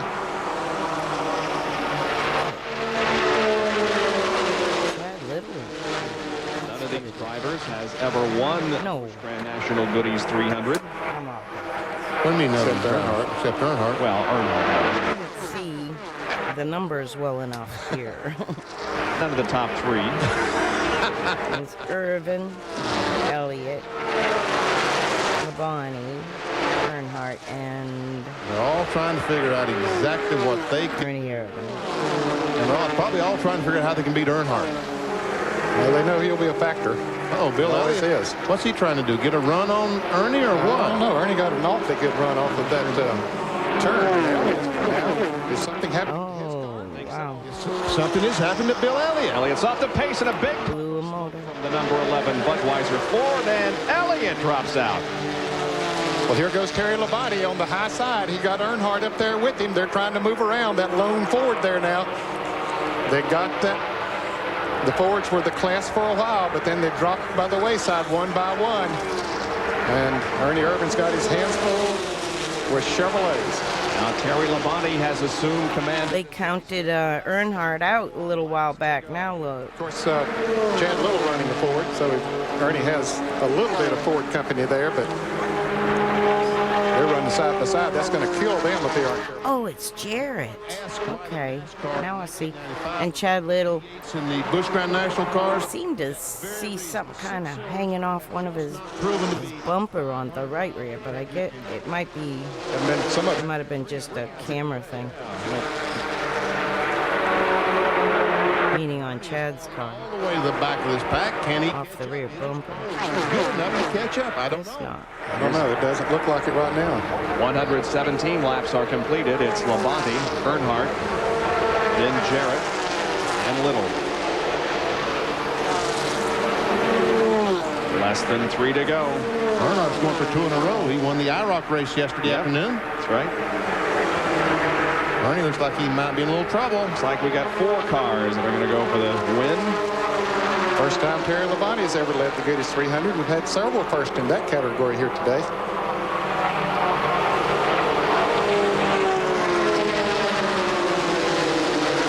Labonte started back in 26th position. I'll tell you what, every one of those guys wants to win and needs to win, but Chad Little, what a big win that would be for him. You bet. Ernie's still hanging on, barely. 2 laps to go. Next time, they'll get the white flag. Well, we hear that Ernie hasn't said anything on the radio. Uh-oh. But he's out of the draft there now. Who just dropped down? Side by side in front of him is about the only way he's going to be able to catch up. It might have been a lap car. Prediction that we're going to see some of them get side by side here pretty short. Or lapped car. Earnhardt trying to figure out low, high, which way does he The old school reporters to go with him, whichever. lose their mind when you say lap car and not lapped car. Behind these guys, that's Hermie Sadler down to the inside of the 99 car of Robert Presley. All right, now back to the leader. Meanwhile, here we come. White flag. 1 lap to go. Labonte takes it. Can Earnhardt win his 5th consecutive Goodies 300? He's in 2nd place at the moment behind Terry Labonte as they head into turn number 1 for the final time. I'll do Rockingham after this. Taking a look to the outside of Dale. Now Earnhardt backs up a little bit to try to get a run, looks like. Here they come if Earnhardt is going. BGN, and then maybe next time I'm live I'll do the Now he looks to the outside. Cup one. Make a move as Labonte. I'll have to do that tandem Bush, then Cup Now next time. inside of Terry, and he's going to pass him. Man, oh man, oh man. Terry might wind up 4th in this race. Terry goes to 2nd. Here comes The glory days here, I'm telling you. now, and Dale Earnhardt is going to do it. He's going to win his. I think you got a good group coming up through the Cars Tour and the short tracks that you can have some more glory days.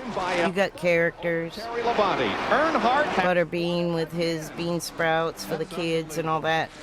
That means a lot. A battle coming down to the line as Morgan Shepherd. If fans like you, they'll support your products, and Kenny Wallace. you have to be a character to be liked, first of all. you How know. about that? 15 laps ago when he was out of the lead draft back there in 4th position. I told you not to count. Jeez. Well, I didn't count him out. You never count That's out. what I'm talking about. But you began to wonder if he was going to be able to do it. And by golly, he did.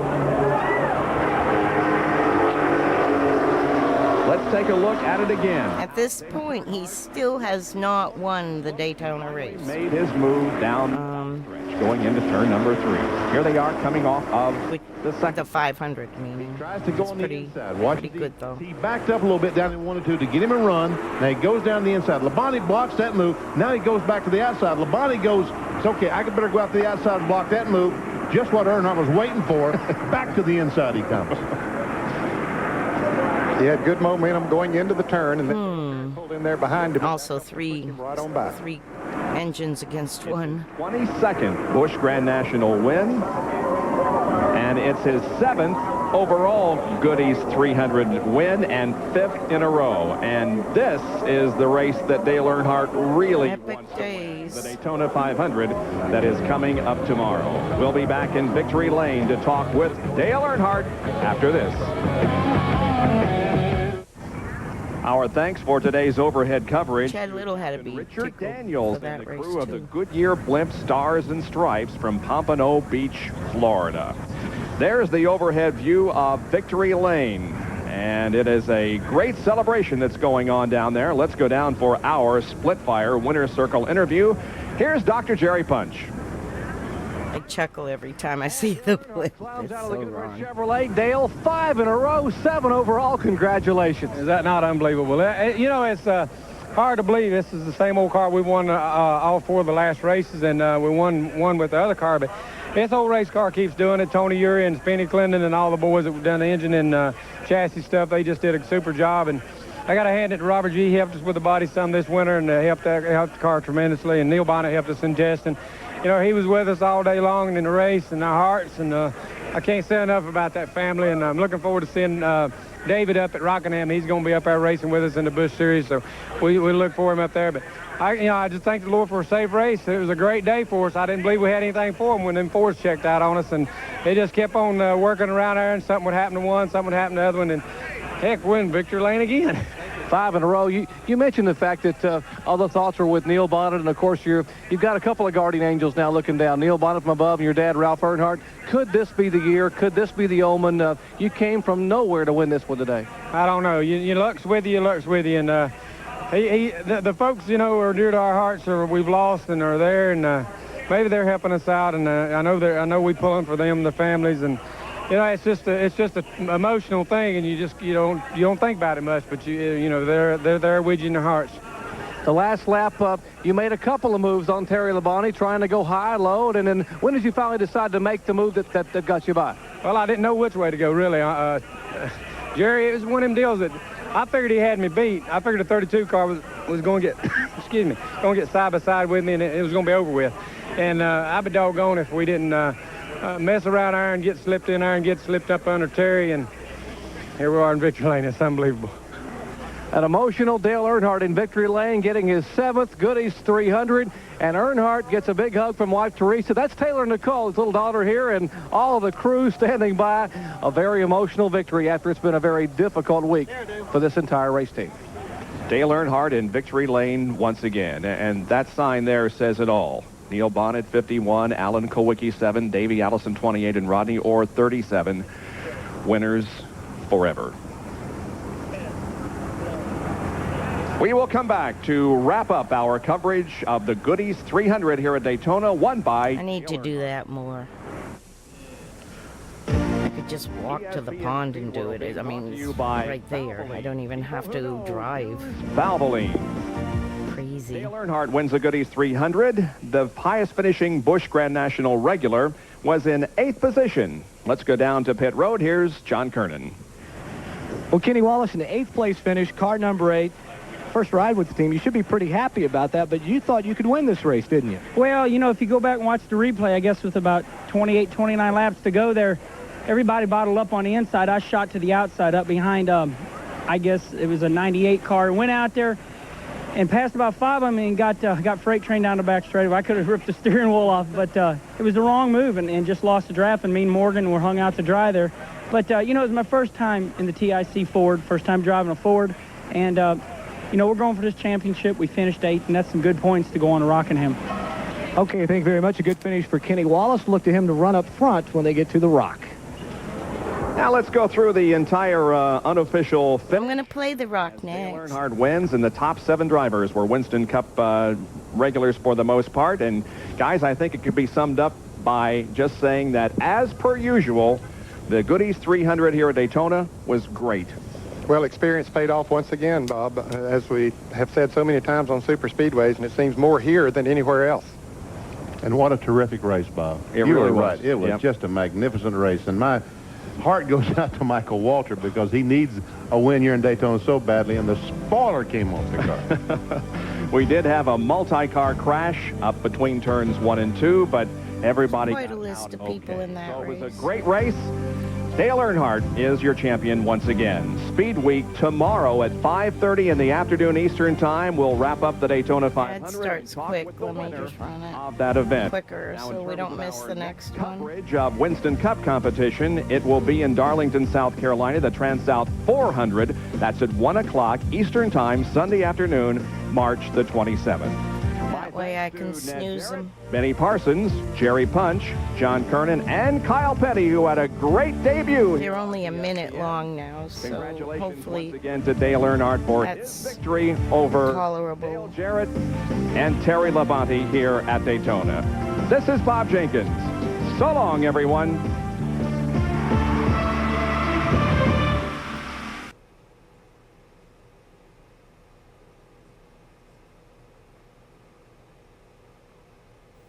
Craven, number 2 in the series last year, hungry for more. I don't know if this is a good film or not. I haven't previewed it. His stuff, he'll sit in the seat. As far as quality or anything like that. Johnny Benson Jr., the ASA champion, is moving on up to Busch Series racing. Dale Earnhardt looks for a 2-week-in-a-row win and his 5th triumph at the Rock. Some of the cars and I'm not sure how. today live on TNN. How good the film is. TNN If it's Motorsport. terrible, I'll fast forward Exclusive coverage of the Good through Wreck it. 200 So. from the North Carolina Motor Speedway at Rockingham. We shouldn't get an ad for 24 minutes now. I snoozed them all. A lot of snowmobile suits in the grandstand, replacing the suntan oil for Daytona. Oh, wow. Mike Joy along with Buddy Baker. And Buddy, for many of these drivers, Daytona stands by itself, and here is kind of where their season really I starts. wonder if this was a snow week. Rockingham got snow a lot. Part of the season where everybody gets together and says, okay guys, we had a bad Daytona or a good Daytona, but now we have to make the car perfect in handling and everything, so we really got to get with it. For 3 years on TNN, we've sat alongside our good friend and colleague Neil Bonnet, and Buddy and I have agreed over these last 12 days that the toughest of this season will be when we walk down in that booth and Neil's not walking right behind us to say, how y'all doing? We got a letter here at the Speedway today from a fan in upstate New York that expresses what a lot of us are thinking. And she writes, I never had the privilege to meet Neil, but like many others, he seemed like an old friend and neighbor to all of us. And on race days, he'll truly be missed. The broadcasts will go on, but we'll remember his enthusiasm. So will we all. His seat can't be filled, that's for sure. But we'll have a guest with us this afternoon who can add some of his own wit and insight and enthusiasm, Darrell Waltrip. And you spent a good bit of time on this racetrack this weekend. What's different? Well, first of all, just let me say that I'm glad I'm here, but I hate to be here under the circumstances. But the big difference this weekend is the tires. I hate for that to be the first thing out of my mouth, but that's kind of what's going on. It's going to be the story of the week, I guess, for a while. Right now, Hoosier Tires is on the front row here for the Busch race, and Goodyear's lined up behind them. And the real test, I guess, is going to be to see which one will prevail. At Daytona, Goodyear prevailed, and we'll have to see what happens here today. But, you know, buddy, you've been involved in a few tire wars in your career. What do you think about what this one? Well, I tell you, it's kind of the story of the good, bad, and the ugly. I tell you what, I really didn't know which tire to use, and a lot of us walked around with a limp for a while. The good, the bad, and the ugly. I was talking about tire wars. And, not us. Not you two guys. No mirrors in the Waltrip family. We will be back, I hope, right after these messages. I don't know if the commercials are skipped or not. We'll have to see. Oh, yeah, they are. Exclusive TNN coverage of the Goodwrench 200. 94. I wasn't there yet. Mr. Goodwrench, the GM expert at participating GM dealerships. I was probably battling a blizzard in New England and cussing it out, and I know that's why I moved. Little fans here today. 3 feet of snow. Starting grid, waiting to get a little. And I booked tickets to Florida. Len Jarrett. Well, Mike, the last few times that we have been at Rockingham, Joe Bessie has run awfully well in the Busch Grand National race. In fact, if you watch us last fall, he certainly had the car to win the race and wound up running a strong third. He's back today. He's in that same car. Joe, you got to be excited about your prospect. We're real excited, Glenn. We had major disappointment at Daytona to come back to Rockingham, sort of like coming home. And I think we got a real good chance of winning this race here today. And we're real close on signing major sponsorship. And there's nothing I'd like more than to win one for all the little people that have helped me along the way to get to where I've gotten here today in this Busch Series. Well, he has a good setup for this track. He loves to drive here. It's awfully windy down here, but I got a feeling Joe Bessie might be the guy to blow him away today. Randy? Well, there's a Dad worked with him a little at Moroso. front row. He could blow them all away today. It's Robert Presley. He started off the season very well, finished 9th in the Goodies 300 at Daytona last week. He's on Hoosier tires. He qualified at 148.257 miles per hour. Keeping score at home, that's a tick under 25 seconds. We would talk to Robert, but the media wore him out after he won the pole position. Seems he came down with a little laryngitis. I also want to show you one other thing. No sponsor on the hood of this race car, so if anybody's got any loose change hanging around, they can get on it for Richmond, but not today. On the front row, over here, I miss Randy, too. Shauna Robinson, also on Hoosier tires. Shauna, you've had... Outside pole for Shauna? I know you want to get some respect from America and also the drivers in the garage area. Nice. Both of those goals could be accomplished today. Oh, yeah, that's what we're hoping for. The Polaroid car's running real good. You know, I think anything, I want to get the respect from the fans because they've been supporting me through the rough times in this series, and I'm sure there'll be more rough times, but we're going to start today on making some good times. Okay, good luck. Mike Joy? Thanks, Randy. Patty Moe said it rode Atlanta, and Shauna Robinson here, the only female drivers to sit on the front row of a Busch or Winston Cup race. Here's the Haviland update. Interesting. I was wondering that. It was the Battle of the Dales last week in Daytona for the first Busch race of the year, the Goodies 300. Starting 23rd, Dale Jarrett fought his way to the front, but couldn't pass this man, Dale Earnhardt, who kept his non-Winston Cup winning streak going. 5 Goodies 300s in a row, and his 23rd win at Daytona. Took the lead from Terry Labonte on the last lap and took home close to $51,000. Earnhardt leads Jarrett, Chad Little, Labonte, and Ernie Irvan in the Busch Series points. Well, in the race for Rookie of the Year, put Randy Porter atop the board over Kirk Shelmerdine, Andy Hillenberg, Johnny Benson Jr., and Dennis. Andy still races a little, I think. And you're looking at the front row for today's Goodwrench 200. Kind of cool. Robert Presley and Shauna Robinson. We'll be back to take you through the entire starting grid and drop the green flag right after this.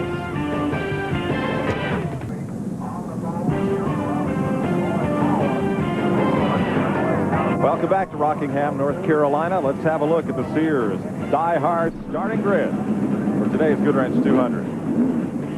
Fourth career pull for Robert Presley, and the first time on the front row for the lady from Des Moines, Shauna Robinson. Row number 2, Kenny Wallace, who finished 8th last week at Daytona, and Mark Martin going for his 4th win in a row. Johnny Benson, Jr., best super speedway start for the youngster from Michigan, and Roy Payne, his best start also. There in the 3rd row.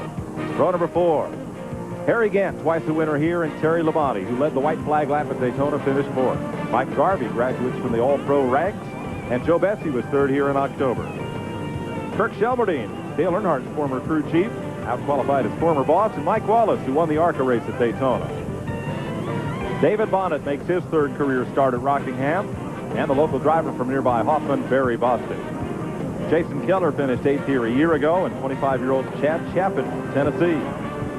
Last year's Rookie of the Year, Hermie Sadler, in row 9 with David Green, who finished 5th in this race last year. Chad Little ran a strong 3rd at Daytona, and Dave Resendiz, who has a pair of top 10 finishes here. Ronald Cooper makes his 2nd start here since '89, and Tracy Leslie looks for his 2nd Busch Series win. Randy LaJoie started 3 races here, has 2 top 10 finishes, and Tom Peck, who was 10th at Daytona. South Carolina short track ace Randy Porter in row 13 with 2-time USAC National Midget champ Stevie Reeves. Billy Standridge in the 14th row, along with Jim Bound in the Hubert Hensley car. Row number 15, Dale Jarrett, winner back here in '91, and Richard Lassiter makes his 7th Rockingham start. Dennis Setzer off the short tracks. He's from Conover, North Carolina, and Phil Parsons, who finished 2nd here in '89. Ricky Craven, runner-up in the points last year, and Bobby Donner makes his 10th Rockingham start. Dale Earnhardt starts way back in 35th position, 4-time winner here, next to Morgan Shepherd, who won this race in '86 and '87. Elton Sawyer makes his first Rockingham start since '91, and Ken Wallace from Pennsylvania, no relation. Yeah, I think that dude still races. Rodney Combs in the Richard Petty car, and Tommy Houston in his 360th consecutive career start.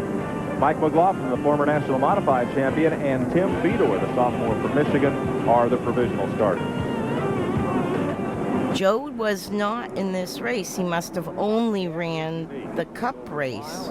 D-shaped Professor Baker, who helps run the Buck Baker. Unless he didn't qualify. You see turns 1 and 2 different from 3 and 4. The straightaways are different. Is this 2? Because he was driving from the Meineke muffler car Of course, with the dog leg, in Cup a lot of room to let in '94. So he didn't run a full Busch the back straightaway. If you come off too wide, deal, but so you really have to be careful. where it's in North Carolina, I can't imagine. Now, come on. When they showed us this in rehearsal, it said too windy. And it is. I think it's about 35. Hola. Sunny and windy. 43 Richard Petty-like degrees. And that sky is Petty blue. Hablo español poco. In the Winn-Dixie Ford. Muy. The last 2 of spring races here. We'll show you these views from his 360-degree pan tilt race cam over his shoulder. And the roof cam gives you a pretty good look at what Mark sees, and that camera can also pan left as he looks left at Kenny Wallace. And if anybody can get close to Mark, we'll see him right here from the bumper cam off the rear bumper. It's going to be 2 laps before we get a green. para mi trabajo antes Mark, this is TNN. Can you copy us here? muchos años. Double check the video, maybe on. Yo hablo Ready for this thing to get rolling. para mi trabajo. See the cam up there on the front. They mount that right in the center of the car instead of right or left. So España, sí. aerodynamically, one side. Yo hablo castellano. In today's race, David Bonnet had planned all along to enter this race here at Rockingham. Said he never really had any second thoughts about continuing his career. It was a little tough to strap in that car for the first practice laps Friday, he told the press. He said he doesn't hope to follow in the legacy of En la escuela de mío driver and ambassador aprendió. Randy Pember. Well, as Darrell talked about earlier, this is definitely a tire Pero muchos Hoosier versus good. años de antes. Here's the way it works out today. These cars are all allowed to take on 2 tires per position on the race car. My other people in chat To switch from Hoosier probably didn't realize I'm slightly see which bilingual. earlier, because that could very well determine the winner of this race. Ricky Craven comes along, back up into position as we get ready to start here. 42 cars are in this. Welcome anyway. Thank you for watching. Gracias. Para mira. Here at Rockingham, as the field is formed up for a start next time by behind the Pontiac Firebird safety car. Nice crowd on hand, despite the... I'm not sure if that's the right word. You know, I'm thinking about Shauna sitting there. This is the best starting spot she's ever had in her career, and I know she really wants to run well. I hope she gets off to a good start here. That's going to be real critical for her. Well, Darrell, she's real lucky. She has a gentleman behind her that'll watch out for her a little bit, Mark Martin. And I was looking at that roof cam a while ago. If things goes the way they usually do, all you'll see is racetrack out of the front of that thing. That's about the truth. That car's been super fast all the end of last year. Won here, and I'm sure he's going to have a good run today. We saw a couple of fellas at practice yesterday afternoon. Looked like they might challenge Mark Martin here at the Rock. Robert Presley, the black car on the pole. Shauna Robinson and Ed Paris, orange machine on the outside. Carter holding them down, and now green is displayed. We're underway. Presley coming up quickly through the gearbox. Robinson. Bottom as they go through turn 1 and 2. Nice clean start, but the field springs out pretty quickly. Mark Martin in third as they go to turn 3. Side by side battling from about 5th on back. Johnny Benson Jr. to the inside of Roy Payne. I'm glad they're bringing Rockingham Speedway back. Oops. 2 cars involved in it, and it looks like we'll stay green. Ken Wallace made contact with another car and spun down to the bottom of the speedway. Looks like he might have walked. You see Mark Martin up beside Shauna Robinson there. He's giving her plenty of room. Hey, you know, the Fords are really fast this year. I noticed at Daytona, you know, 28 car, the 11 car, and Mark took off there at the end of the race. And Mark's car was in that race, and they hadn't had trouble. So the Fords are really fast this year. Kenny Wallace doing the 3rd place there. He is really running a good race. He's one of the fastest cars in all of practice.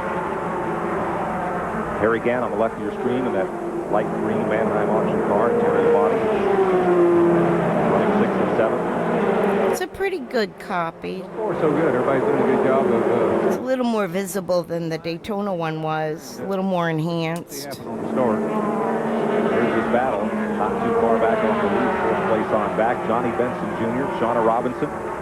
Johnny in the Staff America number 74 car, the black and red machine. And here are your leaders. And then that front roof right there, you see the green car, that's Harry Gann. I'm getting where I like that paint job, you know. Yeah, it's an interesting paint job. And there's Terry Labonte right there behind Harry. That's a fast car. Of course, we got to talk to Joe Bessie. He thinks he's got a good shot here, and he's kind of finding his way up. That's right with that pack. The black car last in line.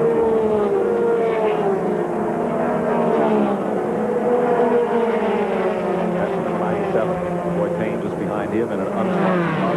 6 unsponsored cars in this field. Coming down pit road here in the 19 car, showing this early in the race. 11 racing car to pit road. Dennis Setzer rookie of the Alliance Training Center. Banking turn number 3. This battle's a bit deep in the field. 27th position here. Mark's got to do traffic. I believe Mark's the class of the field. Has been the last couple times we've been here. This no good. There's 3 black cars out in front of the field. Yeah. You know, Robert Presley, Mark Martin, and Kenny Wallace. Dale Jarrett and Dale Earnhardt going along there. They're on a steady march towards the front also. They're in 24th and 25th positions. Earnhardt started 35th. Robert Presley out front by himself. Bill Papke Racing. Here's the battle once again. 24th spot, the Pick and Pay Chevy of Dale Jarrett. Good run Chevy of Earnhardt moving up on the Detroit Gasket Chevy of Tracy Leslie from 72. I didn't talk to Dale, but they had a terrible qualifying run. Started, what, 35th? I don't know if that was a problem when he qualified or back 11 seconds. Go to Randy Pemberton. Well, Kirk Shelmerdine pushing the car behind the wall. I asked the crew what happened. They just said motor with a just a big disappointed look on their face. They ran so well at Daytona, only to get a crash. Kirk was actually running inside the top 10, but his day is over today. He'll have to wait till next time. 3 wide as they stream past Ken Wallace, TGI Friday's car. Boy, Ken Wallace was a high-speed road or a low-speed roadblock for a high-speed customer. Joe Bessie on the inside of the 74. Johnny Benson Jr. And Roy Payne hanging with that pack. You think here again, saying this carburetor missing? I guarantee you, if we could talk to him right now, he'd say, oh, they're skipping a little bit, but I don't know. I'll see how, maybe it'll get better. Sorry, guys. That 41 car over there was sideways, and he looks like he's trying to get out by his way now. He had a little help getting that way, though. Yeah. 11 laps to lead here in and Robert Presley, the pole sitter out front of the battle here. Shauna Robinson is starting the outside pole in Polaroid 46. Back there at 6th place, battling Johnny Benson Jr. and Joe Bessie. 7th. And Benson's going to try the bottom side as they go on 4 and down the front straightaway. You know, it's a good show for Benson because he's made a couple of races crash. I'm sure he thought that he's having a good and Bessie as well. Yeah, you see Mark Martin has run down the 99 car now, and he's on a steady move. That car really worked well later in the race. Hoosier Tires car in the lead. Goodyear shot machine in 2nd. I see the car a little bit sideways from Presley there, coming out the corner. Looks like Dragger might be giving up. Yeah, he was awful fast. The car might be getting a little bit loose. That'll make you fast for a little while, but it'll also kick you. Back into turn 1 they go. Rockingham looks like it was repaved recently in this video. Sort of. When he finishes a race in this series, usually it's in victory lane. He's having trouble right now staying off pace. He's right down against that white line all the way to the corner. The engine noise is so loud compared to Buddy Baker's voice. You know, Robert looks better in 1 and 2, and Mark looks a lot better in 3 and 4. What's the difference in the setup, I guess? Lap traffic, bit of a factor there. That's Mike McLaughlin in the Fiddle Faddle High Tool Chevy. The red car. And Presley has to take a little time dealing with Mike and Mark Martin. You are loose, Darrell, and you have to go high like that. That's not a pleasant thing to have to do. Oh, you don't want that. You want to keep that thing when it's loose right on that white line. It keeps you really on the edge of the seat when the car is loose. Because it'll go fast, but you really got to stay on top of it so they get out close. Yeah, I saw some recent video of them bringing it back. It kind of got overgrown. So he can go up high on the outside. You know, like they all do, that the Bruton Smiths people get, and they build another track to replace. 164. There was a grant given to a few racetracks to rebuild because they were NASCAR routes. He's not going to give it up without a fight here. And this was one of them, so they are bringing it back. He reminds me a lot of Dale. I saw something Stapleton 42 did about going through like all the buildings and stuff.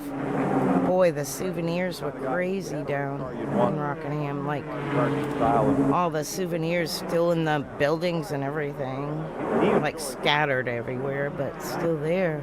It was kind of cool. And then I saw another picture of it kind of cleaned up, so I think they're going to run it again.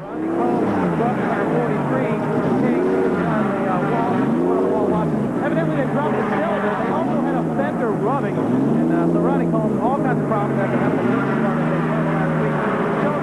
No determination as to what it is released out to that. I didn't remember Rockingham being that loud, but... Rubber band on that hat, it flew right off the head.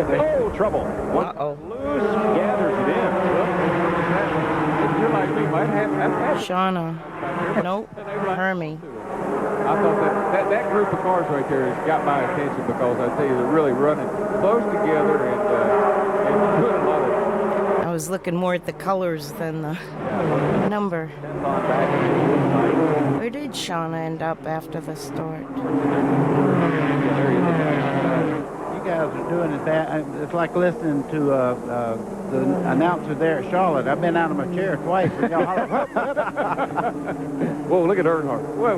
Ricky Craven got shot way up the racetrack on that one, lost 3 spots as Earnhardt made a place for himself. Yeah, he did. It's a good thing Ricky Craven went high, is all I can tell. Yeah, because he was going to go high. There's Dale. He's past Tracy Leslie. So Earnhardt has now moved up to 20th position. He's finding a little running room up on the outside. These guys get all conscious about staying on the bottom of the racetrack, and they start slowing down to keep that car on the lower groove, and Earnhardt, he'll get up on the high side and come on by him. Randy LaJoy in the blue car, the Pinaloo car. The orange car is David Green, and David Bonnet in that black number 12. And then this group, 23. Oh, here we go. Turn 1. Oh, boy. There's no avoiding that one. And Earnhardt's in it. David Bonnet just missed it. You rarely see Dale Earnhardt drive. Oh, my. And you just did. He is one of the best in this business at missing them. Sometimes. You know, when you run that high line like that in that much traffic, though, if there is an accident, you're probably going to get into it because they're going to slide up the racetrack right in front of you, and that's what happened to him. It started well in front of him, but you can see the damage to the left front. You know, all 4 tires pointing in the right direction, though. I don't think that's detrimental. Car there, it's where the oil cooler and everything else is at. Now, this is laid into it. See the spinning car He's well up on the brakes. goes high. That's 27 spinning, Roy Payne. Kind of lose him right there. They call these racetracks that have a lot of banks self-cleaning, but they don't clean right away. It's just like Darrell said, they go up first. Yep, they go up, hit the wall, and then come back down. Well, Dale Jarrett was involved. Now, here's the front of it. Watch the white car way to the front. This is that group I've been talking about. That they've been running so close Roy together. Payne got a little sideways there. Yep. He's around in 44 car. Look at Randy LaJoy. You talk. That's when Earnhardt got the damage to the nose. Just got into the back of David Green, and there he goes. He used Green to stop him. Roy Payne's car. Now, watch at the top. David Bonnet just misses this. I don't know how. Earnhardt's... See Morgan Shepherd. Oh, okay, there's Earnhardt. I was wrong. Tracy Leslie getting turned. Dave Rezendes is in it. He's going to get him right there. No, yep. That's where he got him. They just went all around him, but they never hit him. And let's also point out, not only could Earnhardt not miss him, he couldn't see him with all that tire smoke either. We're under caution at The Rock. We will be right back.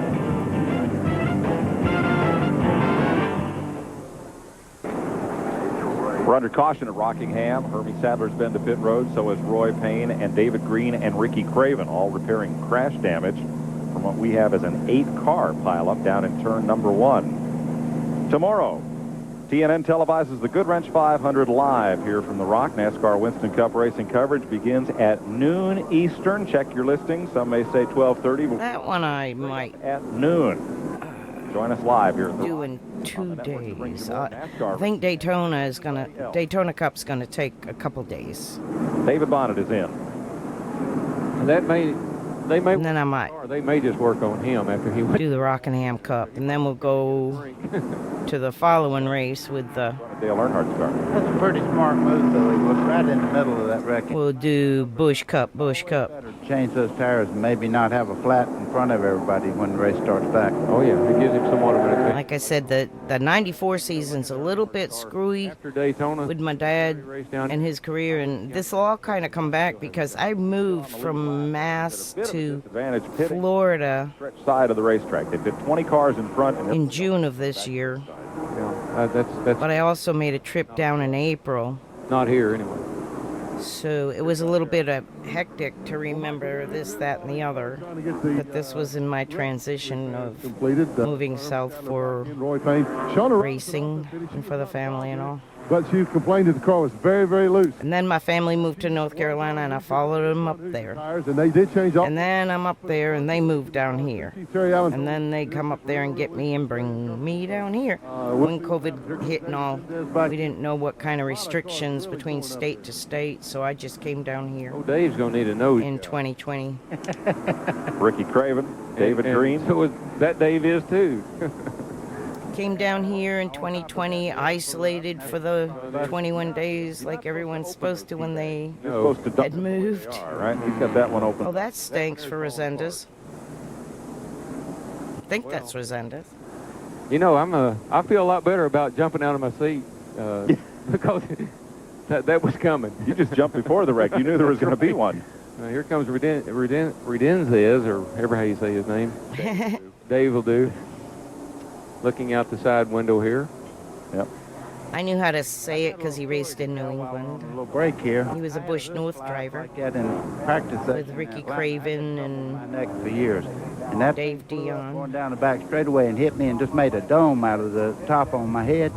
I never had another moment's trouble with my neck from that day forward. So that was my. Oh, he's got to shut it off. He's got the radiator, or they just got it trying to fix it. Oh, yeah. When It wasn't smoking before. And you had to get radio controlled around the racetrack? Oh, yeah. Yeah, and it was on national TV. Yep. If you don't get a radiator doing that, you're good at what you're doing.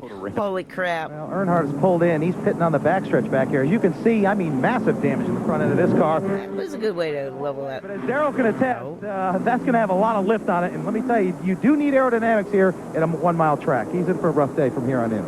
Yeah, I'd say so. The big thing is that the car won't drive like it did, and it may have knocked the toe out as well. And he's just trying to get stuff pulled out of the way so he can get back to running and see if he's I don't know. It looks like he hit pretty square in the dead center. I don't think that'll affect the toe out, but it'll definitely Your spotter drove affect the way the air flows see absolutely nothing. And around the nose. I just listened to him, and he said, "You're almost there. You're almost there. You're here. Turn, stop, back up." Tracy Leslie in there. Well, the water's ready for tea. Wow. It's kind of rough. Tough break for Dave Resendez. Yeah, it is.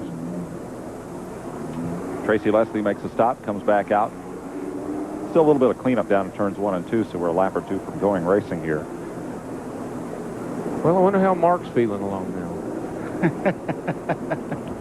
He's had to work real hard. Well, it's a position he practiced quite a bit down here. So. I know.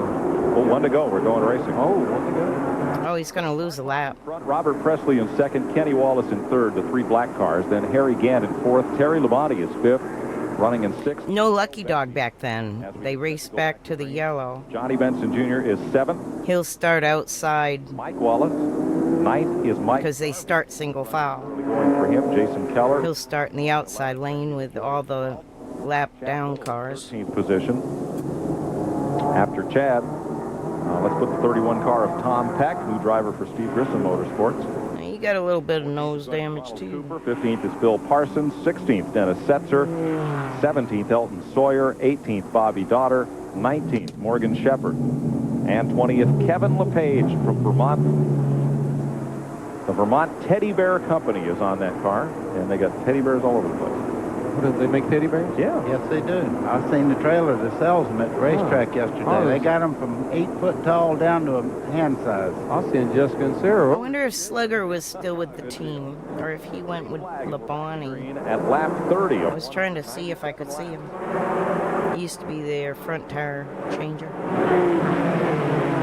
Mark Martin comes. When Bobby Labonte drove the car. I don't know about when David drove. Wallace gets past the lap car, and Harry Gant comes right up on him in that green machine.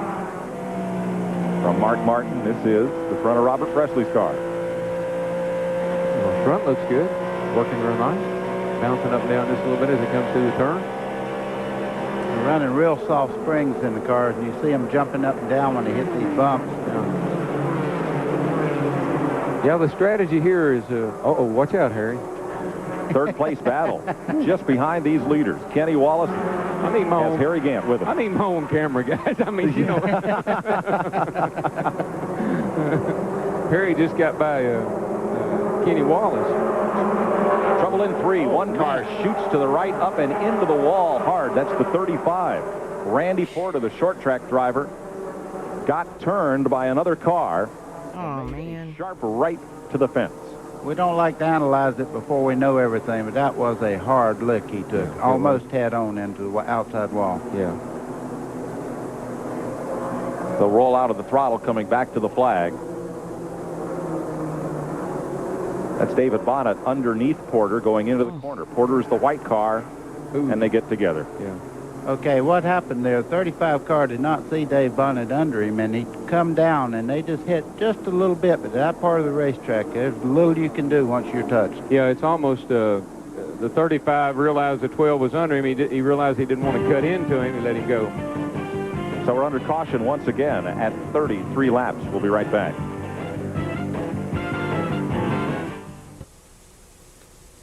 TNN's exclusive coverage of the Goodrich 200 is brought to you by Napa. We keep America running. Welcome back to Rockingham. Let's join Randy Pemberton in the Busch Garage. Well, Dale Jarrett's standing here. He's trying to smile, but it's not working too well. Dale, tough luck, couldn't miss the wreck. Is that what happened? Yeah, I had it missed, really. I saw it happening, and I got slowed down and was going down towards the bottom of the track, and one of the cars that was involved came off and got me in the right front. So, it's just one of those deals happening. It's good, hard racing up there, and everybody trying. What about tomorrow? We got Sunday coming up. You've got a little jinx on your shoulders. Didn't have a good Daytona, and here we are. You didn't qualify so well for tomorrow's race. Yeah, we're struggling right now. Nothing going right. It seems that every move that we make is the wrong direction to go, and hopefully we'll get everything straightened out. You know, we've got good sponsors with both cars, with Shoe World and Interstate, and hopefully things will get going, and we can be a factor tomorrow. We got a long way to go, and you got to worry about the same type of things happening, but we got to be aggressive at the same time. Good luck, Dale. Now let's go to your brother, Glenn Jarrett, who's with Robert Presley. What's going on there, Glenn?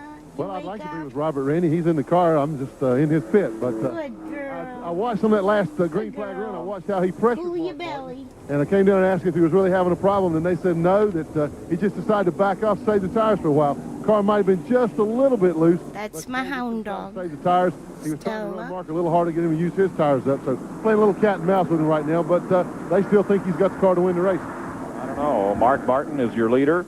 Robert Presley is second, and this man, Harry Gant, is third. Let me ask you something. You see Harry Gant sitting there. He's skipped and popped his way all the way up to the front now. How many times have you heard this story, Dan? I'm telling you, we was at Richmond. He beat us for the race, win there, one of the night races in the Busch Series here.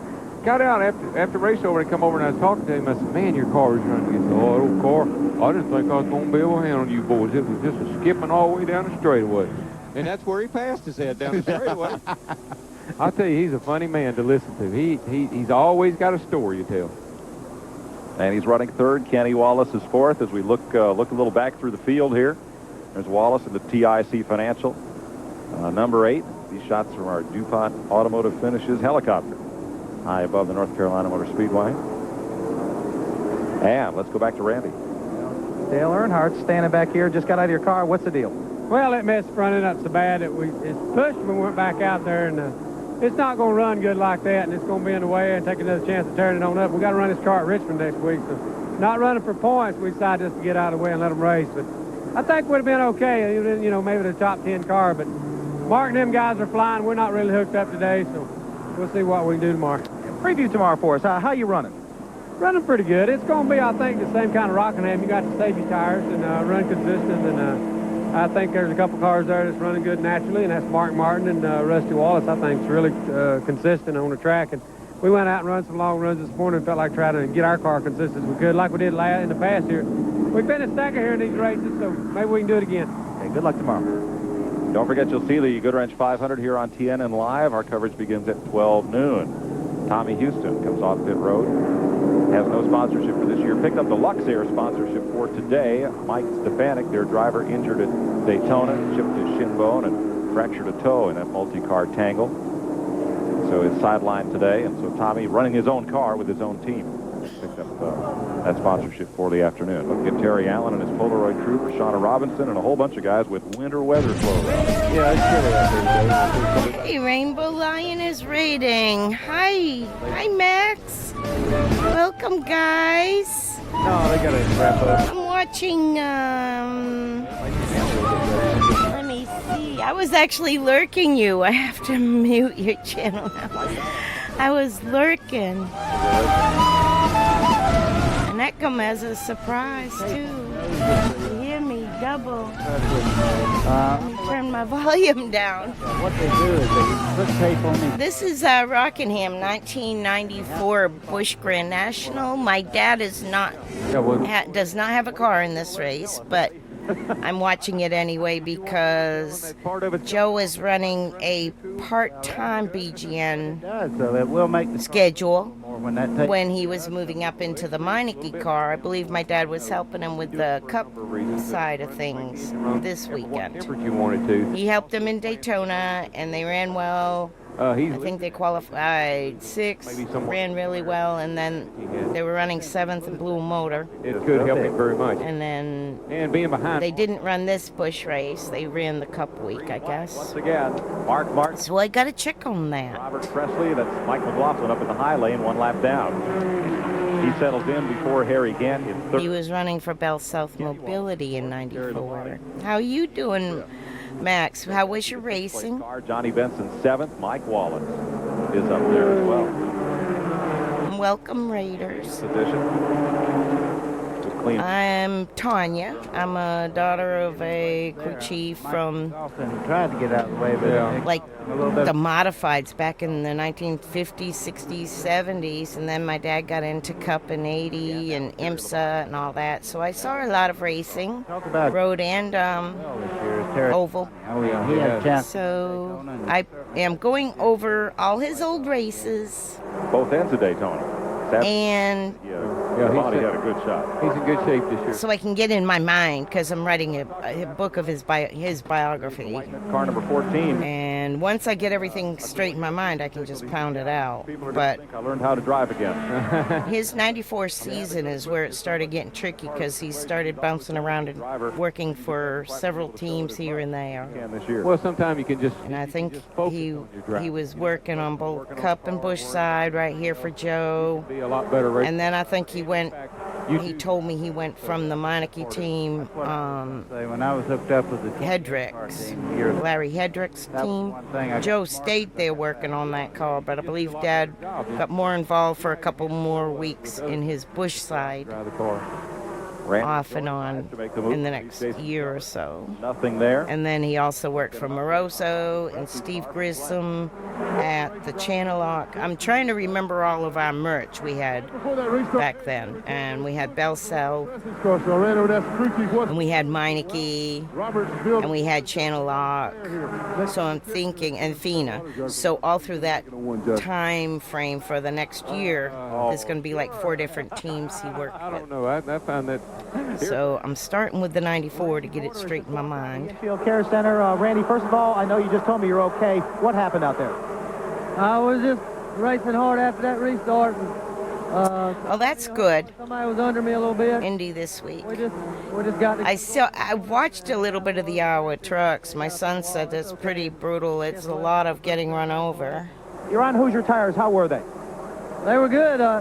Oh, thanks, Max. I am disappointed, though, that it is Friday, and Stafford ain't racing. They've already called it off. Stafford cannot race because they had pending bad weather. So they decided to cancel it already.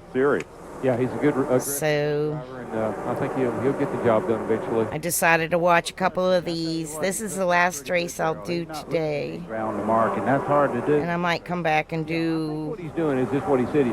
Daytona Cup and Daytona Rockingham Cup in the next couple of streams. There, so they're each going to kind of play the game. And that will be There are your two leaders, Mark Martin, and now looking so I can see, you know, where Dad was when. Hoosier at the front of the field here. But I am somewhat disappointed. So 2 weeks in a row, Stafford rains out. Talk about how rough and tough he is and how aggressive he is, but he can't make it on one jug of water. Well, he must be pretty sick. He has laryngitis, so that would have a little bit to do with it. Yeah, maybe he's got the flu. 8th place. Randy LaJoie's in the 20 Fina car. Trying to hold. I know, right? Because I've been dying to watch Brian race, you know. In there with him is Mike Garvey from Atlanta. Well, guys, I'm going to tell y'all, Tomorrow there's a lot of racing on. The Cars Tour and watch them come off of that corner. Riverhead, About every other lap. Long Island for modifieds. From up here, when those cars come off turn 2. You know, buddy, you said Randy LaJoie is Corey LaJoie's dad, and he was also from Stafford, but he raced more Busch North happened on the race than the modifieds. Also trying to watch the same thing that everybody at home's watching. It takes a little bit of time. There's quite a list here of guys, though. standing update brought to you by Napa, because there are no unimportant parts. Here's where everybody was running at 48 laps just a moment ago. Talked about Randy LaJoie. He has really come up through the field in a hurry. He's running 8th. He started 23rd. You know, that's an incredible story, I think. Randy LaJoie, he kicked around Charlotte for the last 2 or 3 years. I'm looking at the names. So far, I'm up to 6 that Dad has worked with. Nobody did, and he jumped in that race car, and he has been somebody to deal with every race. He has. His dad was a great modified driver at the old Danbury Fairgrounds in Connecticut. And when you pick up an old copy of Illustrated Speedway News, you could always tell the shots from Danbury, because there'd be 3 cars stacked one on top of another from each one of the wrecks they'd have on that little short track. Here's Randy. His dad was a great one, and he had that 2nd place finish at Talladega. Yeah, I saw 6. His dad was the first guy to come running. Congratulations. Yes. Vic Moroso's put a lot of faith in this young driver. And buddy, you've worked with him as teammates down at Daytona and in winter testing, and he'll be strong. What we're doing, we're trying to get a little baseline, you know, so when he does come full-time Western Cup next year, and I tell you, he's going to be a star of the future. He has some baseline to start with, and quite frankly, he's doing a better job than I am, so I don't know what kind of baseline I'm going to put out there for him. Right behind LaJoie comes this battle. Mike Wallace fighting along with Phil Parsons in the number 29, the Tracy Lawrence Enterprises Oldsmobile. Cliff Champion turning the wrenches for Phil Parsons, and at 0 is Mike Garvey in the Ned Laware Motorsports. Number 0 out of Atlanta, a Pontiac. 9th, 10th, and 11th, and Chad Little closing in the Bayer Select Ford, the Mark Rippon car at the top of your screen. Mark Rippon was a football player back then. Outside. He owned a race car. Gonna make it work. Like you said, racing all around the track. Yeah. Where else would they race? I didn't say that. You know, I wouldn't say that. I think Robert's slowing down a little bit more than now than he. I think something's happening to him. He's gotten real loose, or the chassis gone away, or. 1994 was also the year that I moved south to Florida. Mike Wallace, who's on Goodyear, kind of drifting back. In April, I made a trip, and in June, July, I moved for good. Well, as both of you guys know, the longer you make a green flag run, the more a chassis. And then 10 months later, I moved to North Carolina for 27 years, and then I moved here, all of a sudden, chassis goes just north of Daytona. I guess so. I think that's what happened to in 2020. Unscheduled. My dad retired down here, and right side tires. he's Here's a look at where still building shocks and stuff. But I mean, he's retired from racing, but he's not retired from working.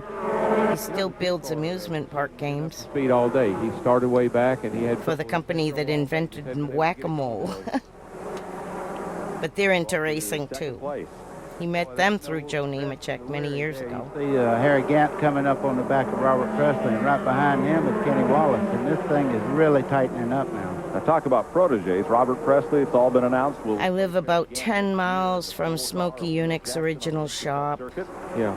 The site. Robert will just. They put a new marker there. Yeah. You know, Kenny Wallace is on a mission, too. He didn't have a great year in Western Cup last year, and he's going to show people that he can drive a race car, and we all know it, but he's showcasing his abilities right now. Yeah. No, I'm glad to see him doing well in that car. That car's from Nashville, and those are a bunch of good guys. And I'm glad to see Kenny get it. I think Now, that black This number 8 is- car in the bottom lane was the Baby Ruth car last This is Harry Gant's farewell tour. Bill Martossi thought they would go to Winston Cup racing together.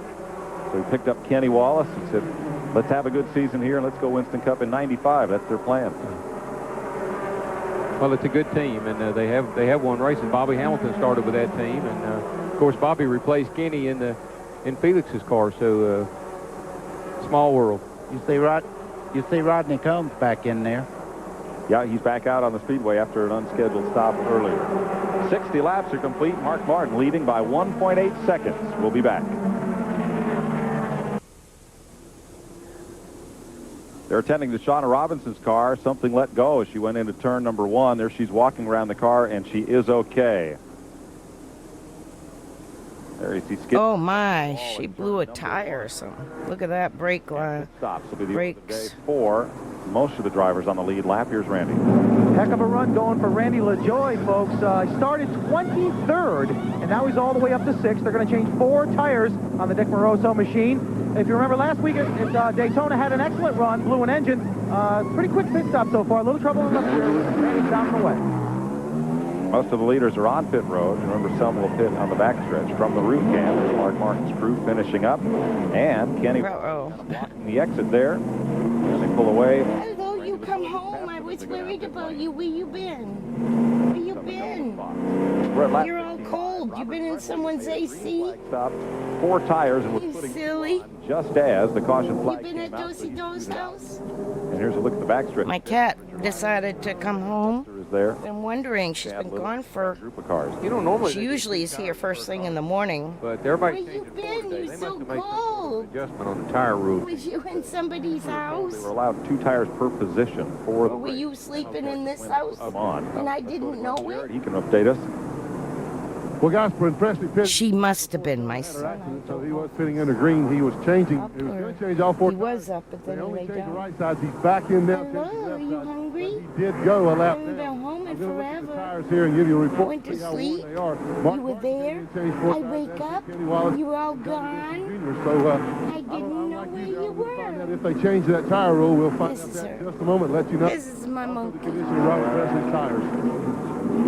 There's a look at Presley's car. It's nice and cold. At least she was in the AC somewhere. Hi, Stella. Back in. Did your kitty come home? I think they must have left the pit with some lug nuts loose. They're coming around to the right side and tighten them all up. So that's probably a blessing in disguise for Robert.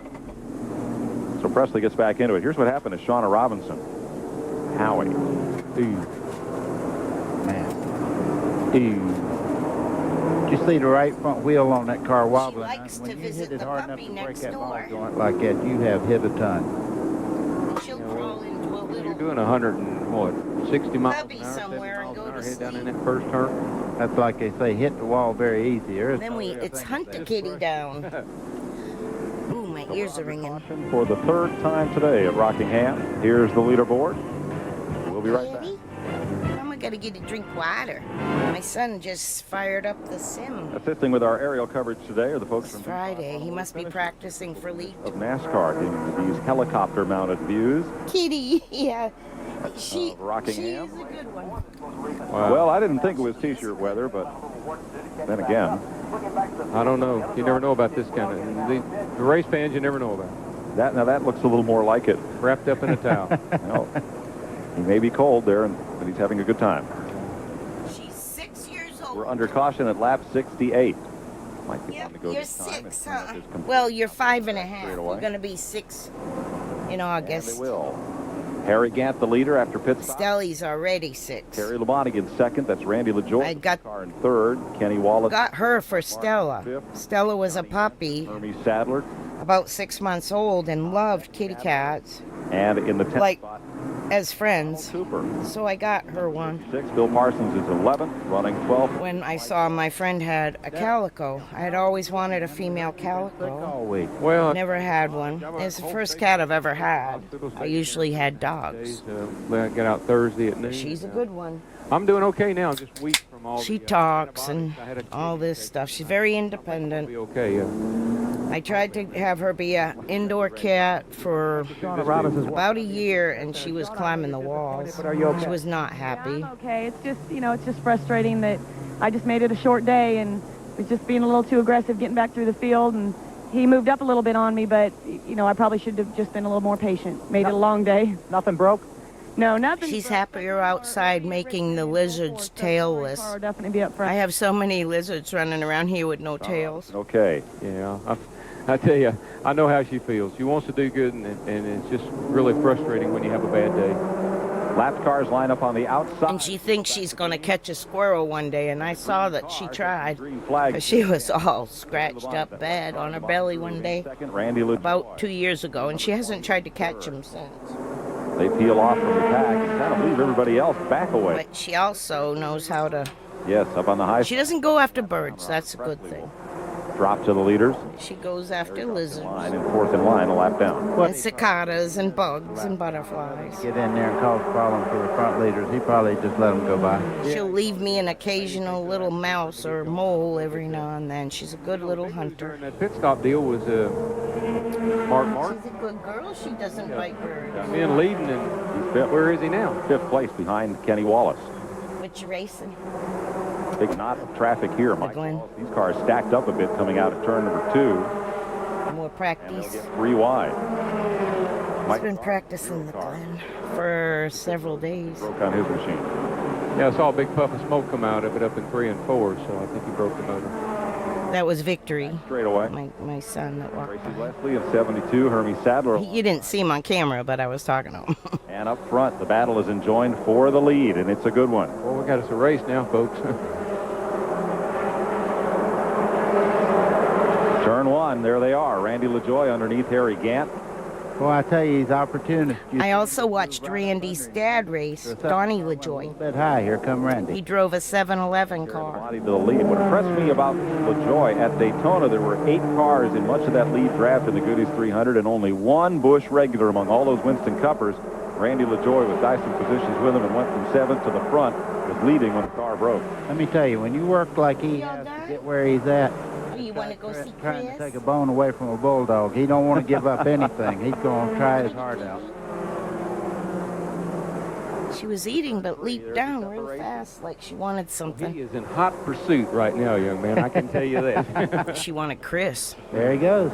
I guarantee you, he don't waste much time. No, that's a fast car, and he is an aggressive. I saw her walk over to the sim. She's going to go harass him. I hope he takes his time here. Oh, she wants milk. Okay. Let's go to his pit. Here's Glenn. Well, right here is one of the men that's responsible for Randy's good run. Bob, that car looks awfully strong. He's been doing She is very headstrong. For a cat, she will Start toward the back this morning, but see if we can make up. be relentless if she wants something and won't take no for an answer. If you don't let her out, she starts knocking objects off the counter. It's hard, you know, when you don't run in the front, it don't show up sometimes. But they've been a good. Most of the guys have worked for me for 4 or 5 years, and some of them have. But it's a real strong fit team. It really is. But she's pretty easy because you ask her. Oh, there's Bob Johnson. Partners for a long time in racing, and they're back together now, and they're on their way to the front. Bob Johnson used to be the crew chief on a car that Randy's father drove up at Stafford Motor Speedway in the 1970s. Yes. Report on the 0, Mike Garvey, broken brake calipers put him. The 7-Eleven Pinto. Wonder where Mark Martin's at now. He's moving up as Randy LaJoie. He's putting a bumper to. Whoop! Oh no! Right back to him. Wow. They save it. I don't. Good save. You know, I saw him do that at Darlington, down there coming off turn 4 at Darlington. He did that a couple. Sorry, Stelly. I told you it's either football or racing if Mommy yells.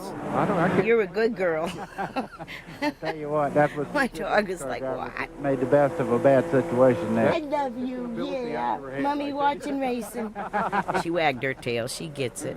It's fun to watch, yo. I got to tell you. You're riding with Mark Martin, and that's 99 Presley right in front of him, getting a little loose. Let's see this again. Oh, this is just. It's just a little casual contact right there. Yep. Now Terry comes back in. Right there, he could have turned him around if he had been. Run out of tail in a minute. Well, no, he couldn't right then, because right then he was just saying, "Oh, I'm glad I didn't crash." Now he's telling his crew he wishes he had turned him around. If I'd have known he was going to do that, but he's just glad he didn't crash.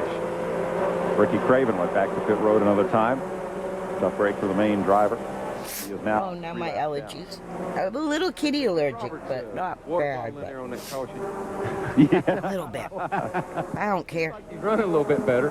I'd rather have my Jr. and the staff of have my furry kids. of Phil Parsons. In number 29, Tracy Lawrence, the country singer. Sponsor is Phil Parsons ride. Hermie Sadler, the Virginias for Lovers Chevy, is in there for 25. Mike Wallace in the number 9. See the difference between Randy LaJoy and What you wanting? Randy LaJoy, he took the lead. He just What do you want? never checked. Did you get a drink? Back Did off. Chris give you milk? Man, that could have hurt you. You did. Chris gave you some milk.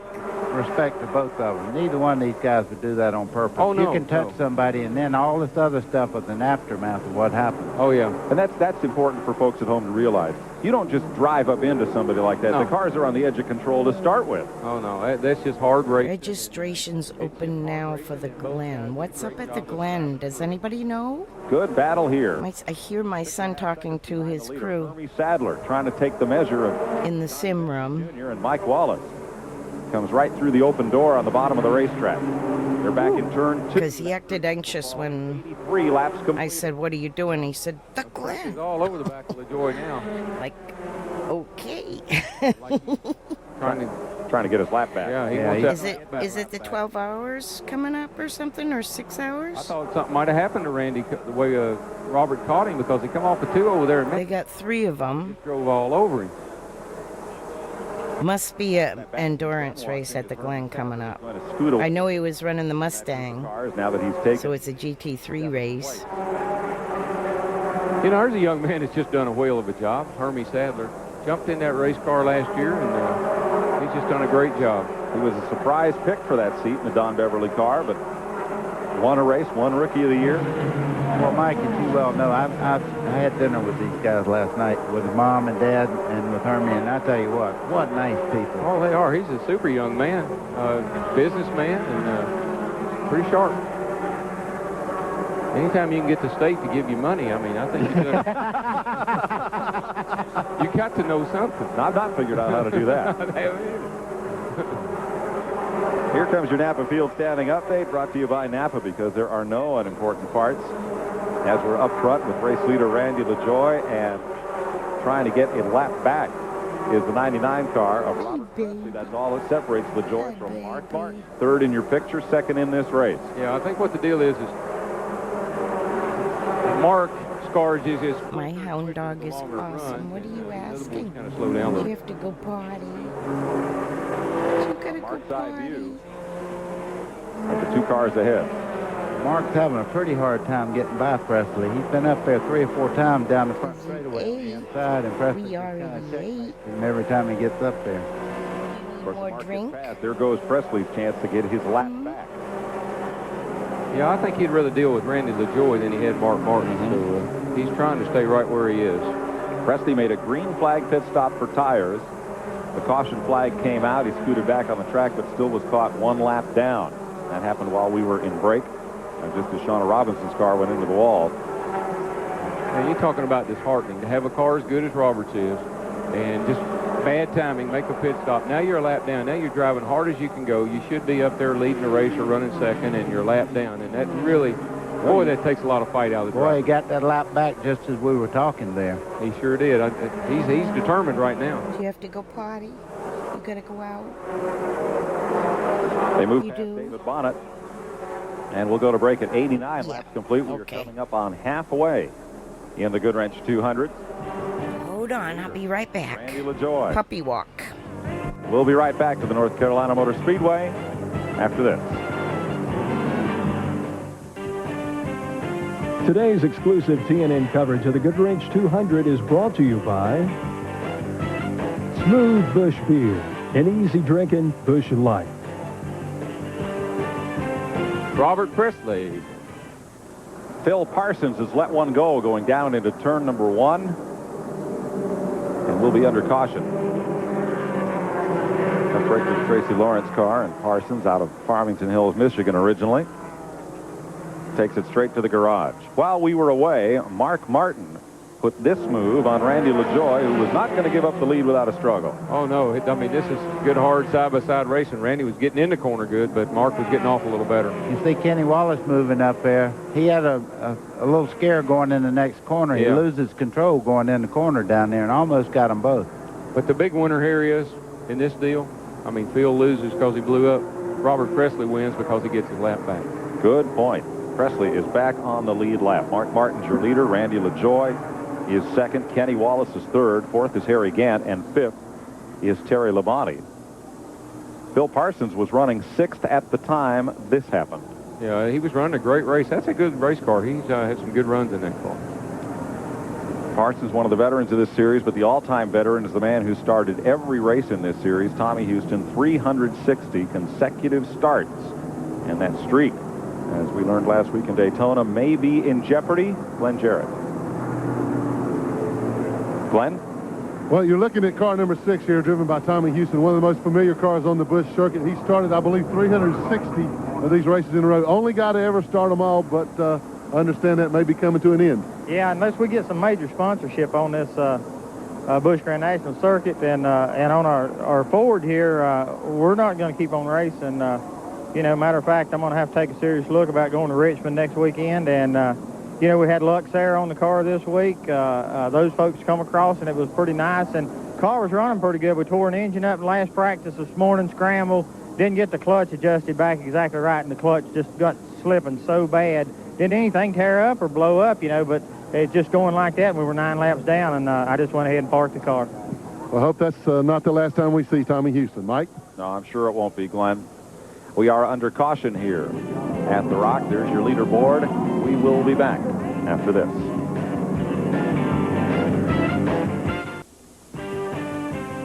TNN's exclusive coverage of the Goodrich 200 is brought to you by Split Fire, the patented performance spark plug. It only costs more until you use it.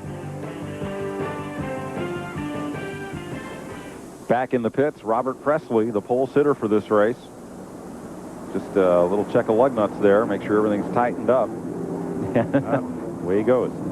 Yeah. It looked like that guy on the left rear got all done with what he's supposed to be doing there. Not sure what that's all about. They had a, 4-tire change. Okay, Mark Martin, Randy LaJoie, Harry Gant. What are we going to see on this restart? Well, I know a couple of things. Mark's going to run well, but the 20 cars cool the tires off. Yeah, and also his sheet metal's cooled down a little bit. So he ought to be able to go pretty good now. Man, the whole right side of that car looks like it's been just pressed all up against the roll cage and everything. Now look at the right side of Randy LaJoie's car when he and Terry Labonte got together. Wow. See, that's why they put the sponsor logos way up high like that. That's right. Here's Randy. Phil Parsons standing here. Phil, I hate to see you out. What happened?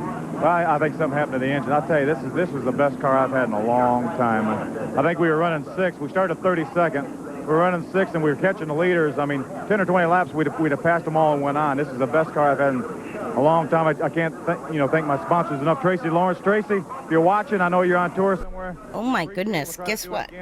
Cliff, Mike. I just found out he is starting the 6 hours of the Glen at 6 o'clock. And because of our bandwidth, I do not want to Good luck at Atlanta.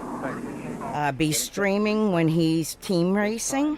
Mark Martin in front, Randy LaJoie. So I will have to hurry up. Hi, number 20. Jesse, what's up? Field. What's up? What's up? If you're live, I'll read out to you. Before we go racing, third, Harry Gant. There's that green man. Because I cannot stay streaming too much longer. I know this is only half over, and I can pick up with this later. Kenny Wallace. Or I can fast forward. Actually, I'll fast forward because my dad's not on this one. My dad doesn't have a car in this race. But I wouldn't have known that without watching it. I don't recall those front cars being in the pits. But have they been in the pit one time? Let's see if I... Wait. Oh, snooze. Okay, snooze that sucker. Phew. I got to snooze the ad. Okay. I'm gonna...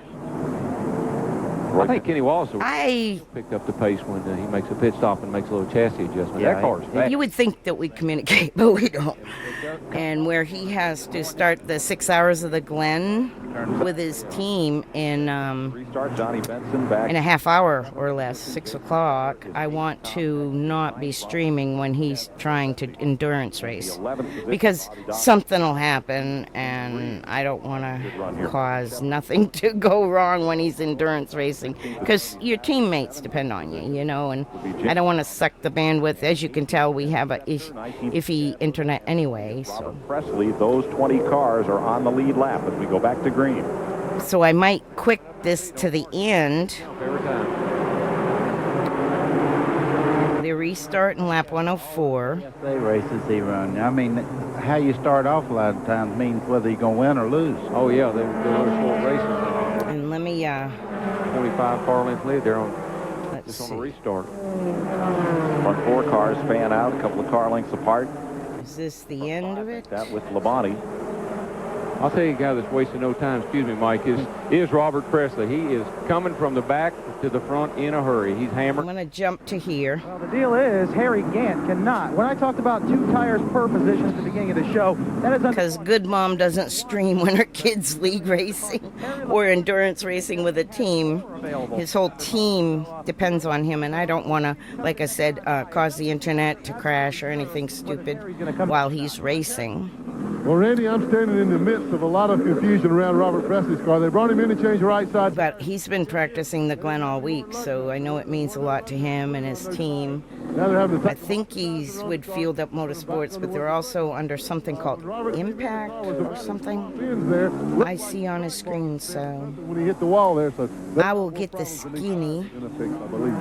Let me see if somebody else is streaming that. Daryl, I seen something really that Glen race, the 6 hours. Straight line. The right rear is way over. That's why he told me to get him some energy drinks. All over there, it does a lot of damage. He hit it hard, and it all makes sense. But by the same token, if he had a sponsor, folks. But I want to raid out in about 5 minutes, so for those tire changes. I will make sure we get to the end of the race so we know the picking up somebody's laundry. The wrap up. Saturday paper. Look at that bare bond on.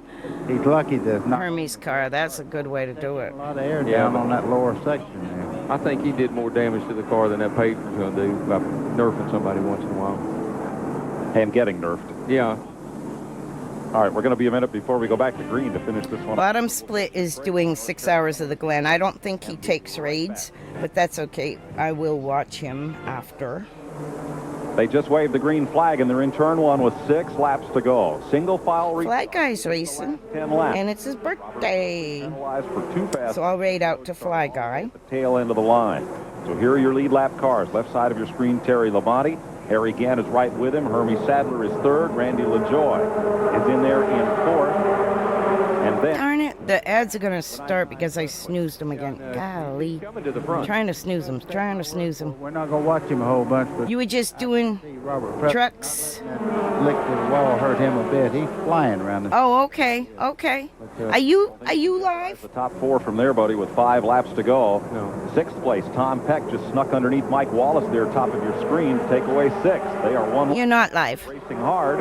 Okay, Jesse. There they are. I've been jumping in and out of your stream this week. You've been on a little more than normal, which is good. I believe Harry might be able to. These stinking ads are gonna if that thing doesn't skip run when I'm trying to raid out, so I'm gonna hit it now so it won't run later. It's only a minute. Losing right up on Terry's back. Yeah, I step in. Terry was. In fact, I think I had you on all night the other night. Turn 2 or 3. Hope you get some ads anyway. Ad pennies. Speed of it, no caution. No. The self-cleaning banking does its job, and Tim will come around the apron, try to get back up to speed. Gant pressuring Labonte as they go through that section of the racetrack, and off turn 4. Harry looks a little bit faster in the center part of the corner, but he loses ground coming out of the corner. Yeah, I'll raid out to Fly Guy. 2 to go. That lap traffic ain't going to help. Hermie Sadler's going to be 3rd unless Randy LaJoie catches him, and Robert Presley will be 5th. Tom Peck is 6th. Mike Wallace. Harry's going to have to take the outside if he's going to do it, I think. That would be almost impossible. 1 to go. He's going to have to zinger in there and turn. He's going to have to zing into turn 3 or high on the outside to get it. Well, it's Terry's race to win now. If he don't make a mistake, I think he'll probably close it out. Harry tried a little outside line there, and it didn't work. Yeah. Two really great guys right there. Here they come off turn number 4. 3 wide in turn. I remember he sang a song. They all did those songs. Mad scramble. They call me the Iceman. It was so funny. And look at them, 3 wide. Bobby Dotter, Mike Wallace. Among that bunch racing for 8th place. GG on them guys. Since Watkins Glen in 1991, Terry Labonte will drive a Busch Grand National car into victory lane. Well, speaking of the Glen, great race. He ran well all day long. Let's jump ahead to the end of this. So 4th, and Chad Little picks up 5th in the point parade after a 15th place finish today.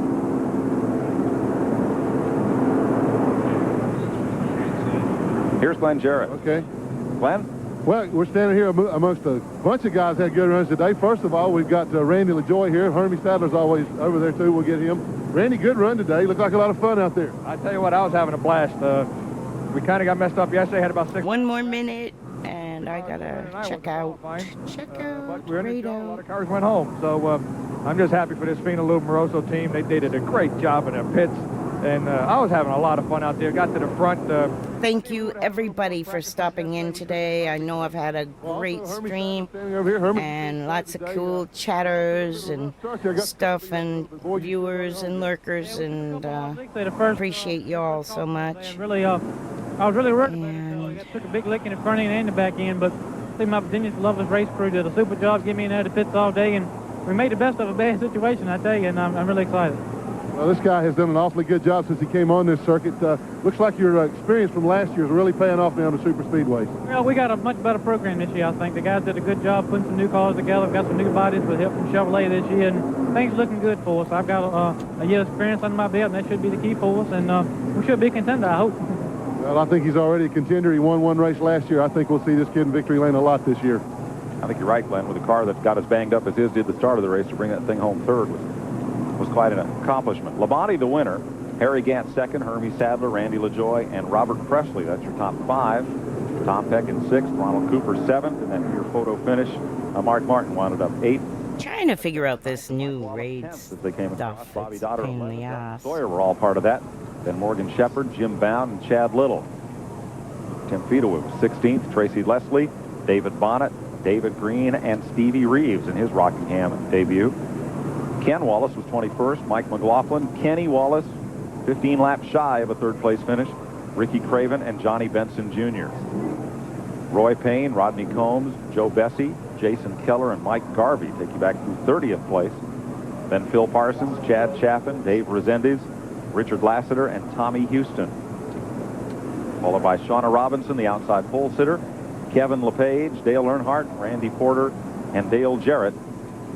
Finally, Barry Bostic and Kirk Shelmerdine. The heck, it's not showing. Did Flag Guy go offline? He is with the Let me try this again.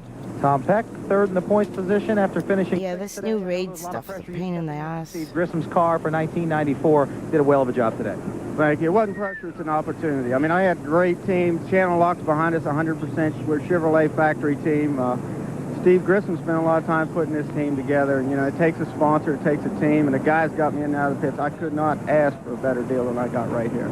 Tom, you've had a lot of success on this tour, but not what you wanted to. Is this the team that can catapult you to a championship, or if not your first win? I don't want to jinx myself, but I think so. I mean, I honestly do. I mean, everybody's behind me. I've been with them all winter. I fit in. I mean, personality-wise, I'm happy. And that's half the deal. The guys believe in me. I believe in them. The Channel Lock people believe in me. It's made to order. Okay, good luck next week at Richmond. Thank you. Good run for Tom Peck. Terry Labonte today picks up his 3rd career Busch Grand National victory. And speaking of Richmond next week, TNN will be there. The Hardee's Frisco 250. Saturday, March 5th, 1 p.m. Eastern Time. Live from the network that brings you more You okay, Stella Valley? than all other networks combined. TNN, of course. Next Saturday at 1 o'clock. Winston Cup cars are going out to practice, buddy, and we'll look ahead a little to the Goodwrench 500 tomorrow. There are a bunch of them lined up there. I think Fly jumped off, didn't he? Was a feat, I'm telling you. Oh, jeez. Those people that normally sit right up on the front row. There's one of them. Dale Jarrett had to use a provisional for the second race in a row. So did last week's pole sitter Loy Allen. Let me tell you who did not qualify for tomorrow's race. Danny Sullivan, the 500 winner. Ward Burton, the former standout of the Busch division. Rick Corelli from Winston West. Jeremy Mayfield and T.W. Taylor did not make the show. Well, I tell you what, it's a tall order. It's going to be a lot of that going on, and when they get to Richmond, I mean, it's going to be the same way. A lot of people, good teams, are going to have to go home. There are more teams committed to run the entire season in Winston Cup than there are spots in the field for most of these races. Let's go back to Randy Pemberton. David Bonnet's crawled out of his car. David, it had to be a difficult race. Well, I'm not going to raid. I don't think. With your neck, how you feel? I know it sounds stupid, but The side of the neck's hurt pretty bad, but I don't know. Who's there? Somebody give me someone to raid. I got her a couple times. I'm driving the car with the headlight all the way over, and you just can't do that. And they got Everybody's starting their big race. I don't want to interrupt. When do we expect? I don't want to interrupt. I'll be at Richmond next week driving somebody else's car. Okay, good luck there, David. Thank you. Appreciate it. Glenn Jarrett. Well, Dennis Setzer, a little bit better success at Rockingham this time. He came here last fall for the first time, had to go home, didn't make the race, but from 31st, he finished ninth. Pretty good day. Yeah, it sure was. Ricky Pearson, these guys, they worked on this thing all day long. They done a great job. It's a super team.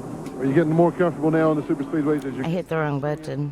Yeah, a lot more. After coming to Daytona, we went testing Talladega. That makes a lot of difference when you get somewhere like this. Makes it kind of like a shorter track, you know. But you got to be looking forward to these short tracks that are coming up in the next few weeks. Yeah, the Alliance Tractor Trailer Training Center's cars always run good on the short tracks, but I like those short track deals. I'm at home on those things. He certainly is. He almost won the Winston Racing Series championship last fall. He's won I don't know how many races on short tracks. I think you'll see that reading all these up front in the next few weeks. These are other people I don't follow, but Dennis Setzer. So many people I've heard of. Strong rookie season. Wow. There's Ernie Irvin, runner-up at Daytona. Jeff Gordon, who had a strong run there. Jeff Bodine is on the pole for tomorrow's race, and like today's pole sitter for the Busch race, he wears Hoosier tires on his Exide Ford. Mark Martin will start on the outside pole in the Valvoline Ford. Jeff Gordon, lined up there, will be third. And here's Mark Martin, about to go back to work. He'll be carrying our TNN onboard cameras tomorrow for the running of the Goodwrench 500. Jeff Gordon will start third, Brett Bodine fourth, Ted Musgrave fifth. My pick. Let's give this guy a raid here. Is Ted Musgrave. I haven't watched him in a while, but he's only got one viewer right now, and he could use a few, and he's road racing. Oh, he's not in the chair. And he's got a race car there, the second. And Who's not in the chair? good, his is good. And you know how good. Can't do that. Back up. Look at Mark Martin.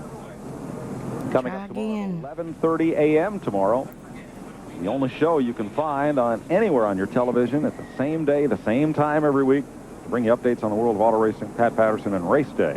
11:30 a.m. and then 8:30 p.m. We'll recap everything that happened in the world of motorsports on this weekend, Race Day on TNN. There's so many There's Todd Bodine going out with running, but 500 he had. I'm telling you right now, I thought maybe he might win that thing. He's just a very talented race car driver, and he could win any race that he goes into. He has talent on. But they're not running iRacing. There's like a lot of my people are playing games, so like Tashima. Ernie Irvin will start sixth tomorrow. Kyle Petty seventh. Bill Elliott eighth. Darrell Waltrip ninth. Bobby Hamilton 10th. And you'll see it all tomorrow. Oh, Corbin. From the North Carolina Motor Speedway. Ray Corbin. Eastern Time. Running the Goodwrench 500.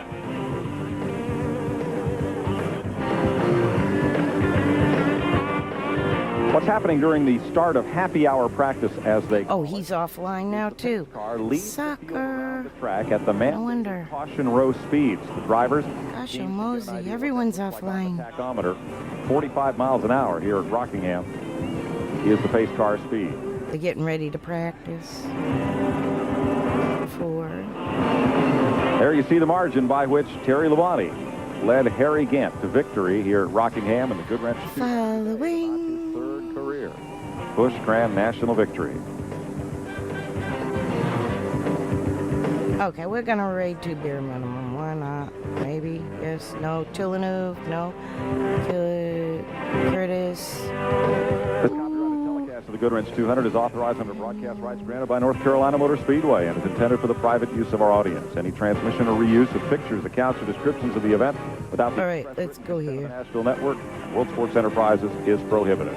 He's back in the chair. Randy Pemberton, Darrell Waltrip, and Buddy Baker. I'm Mike Joy. So long from Rockingham. We'll speak to you tomorrow with There we go. Cup Racing Live. Great. Now, bye-bye, guys. Thank you. In motorsports.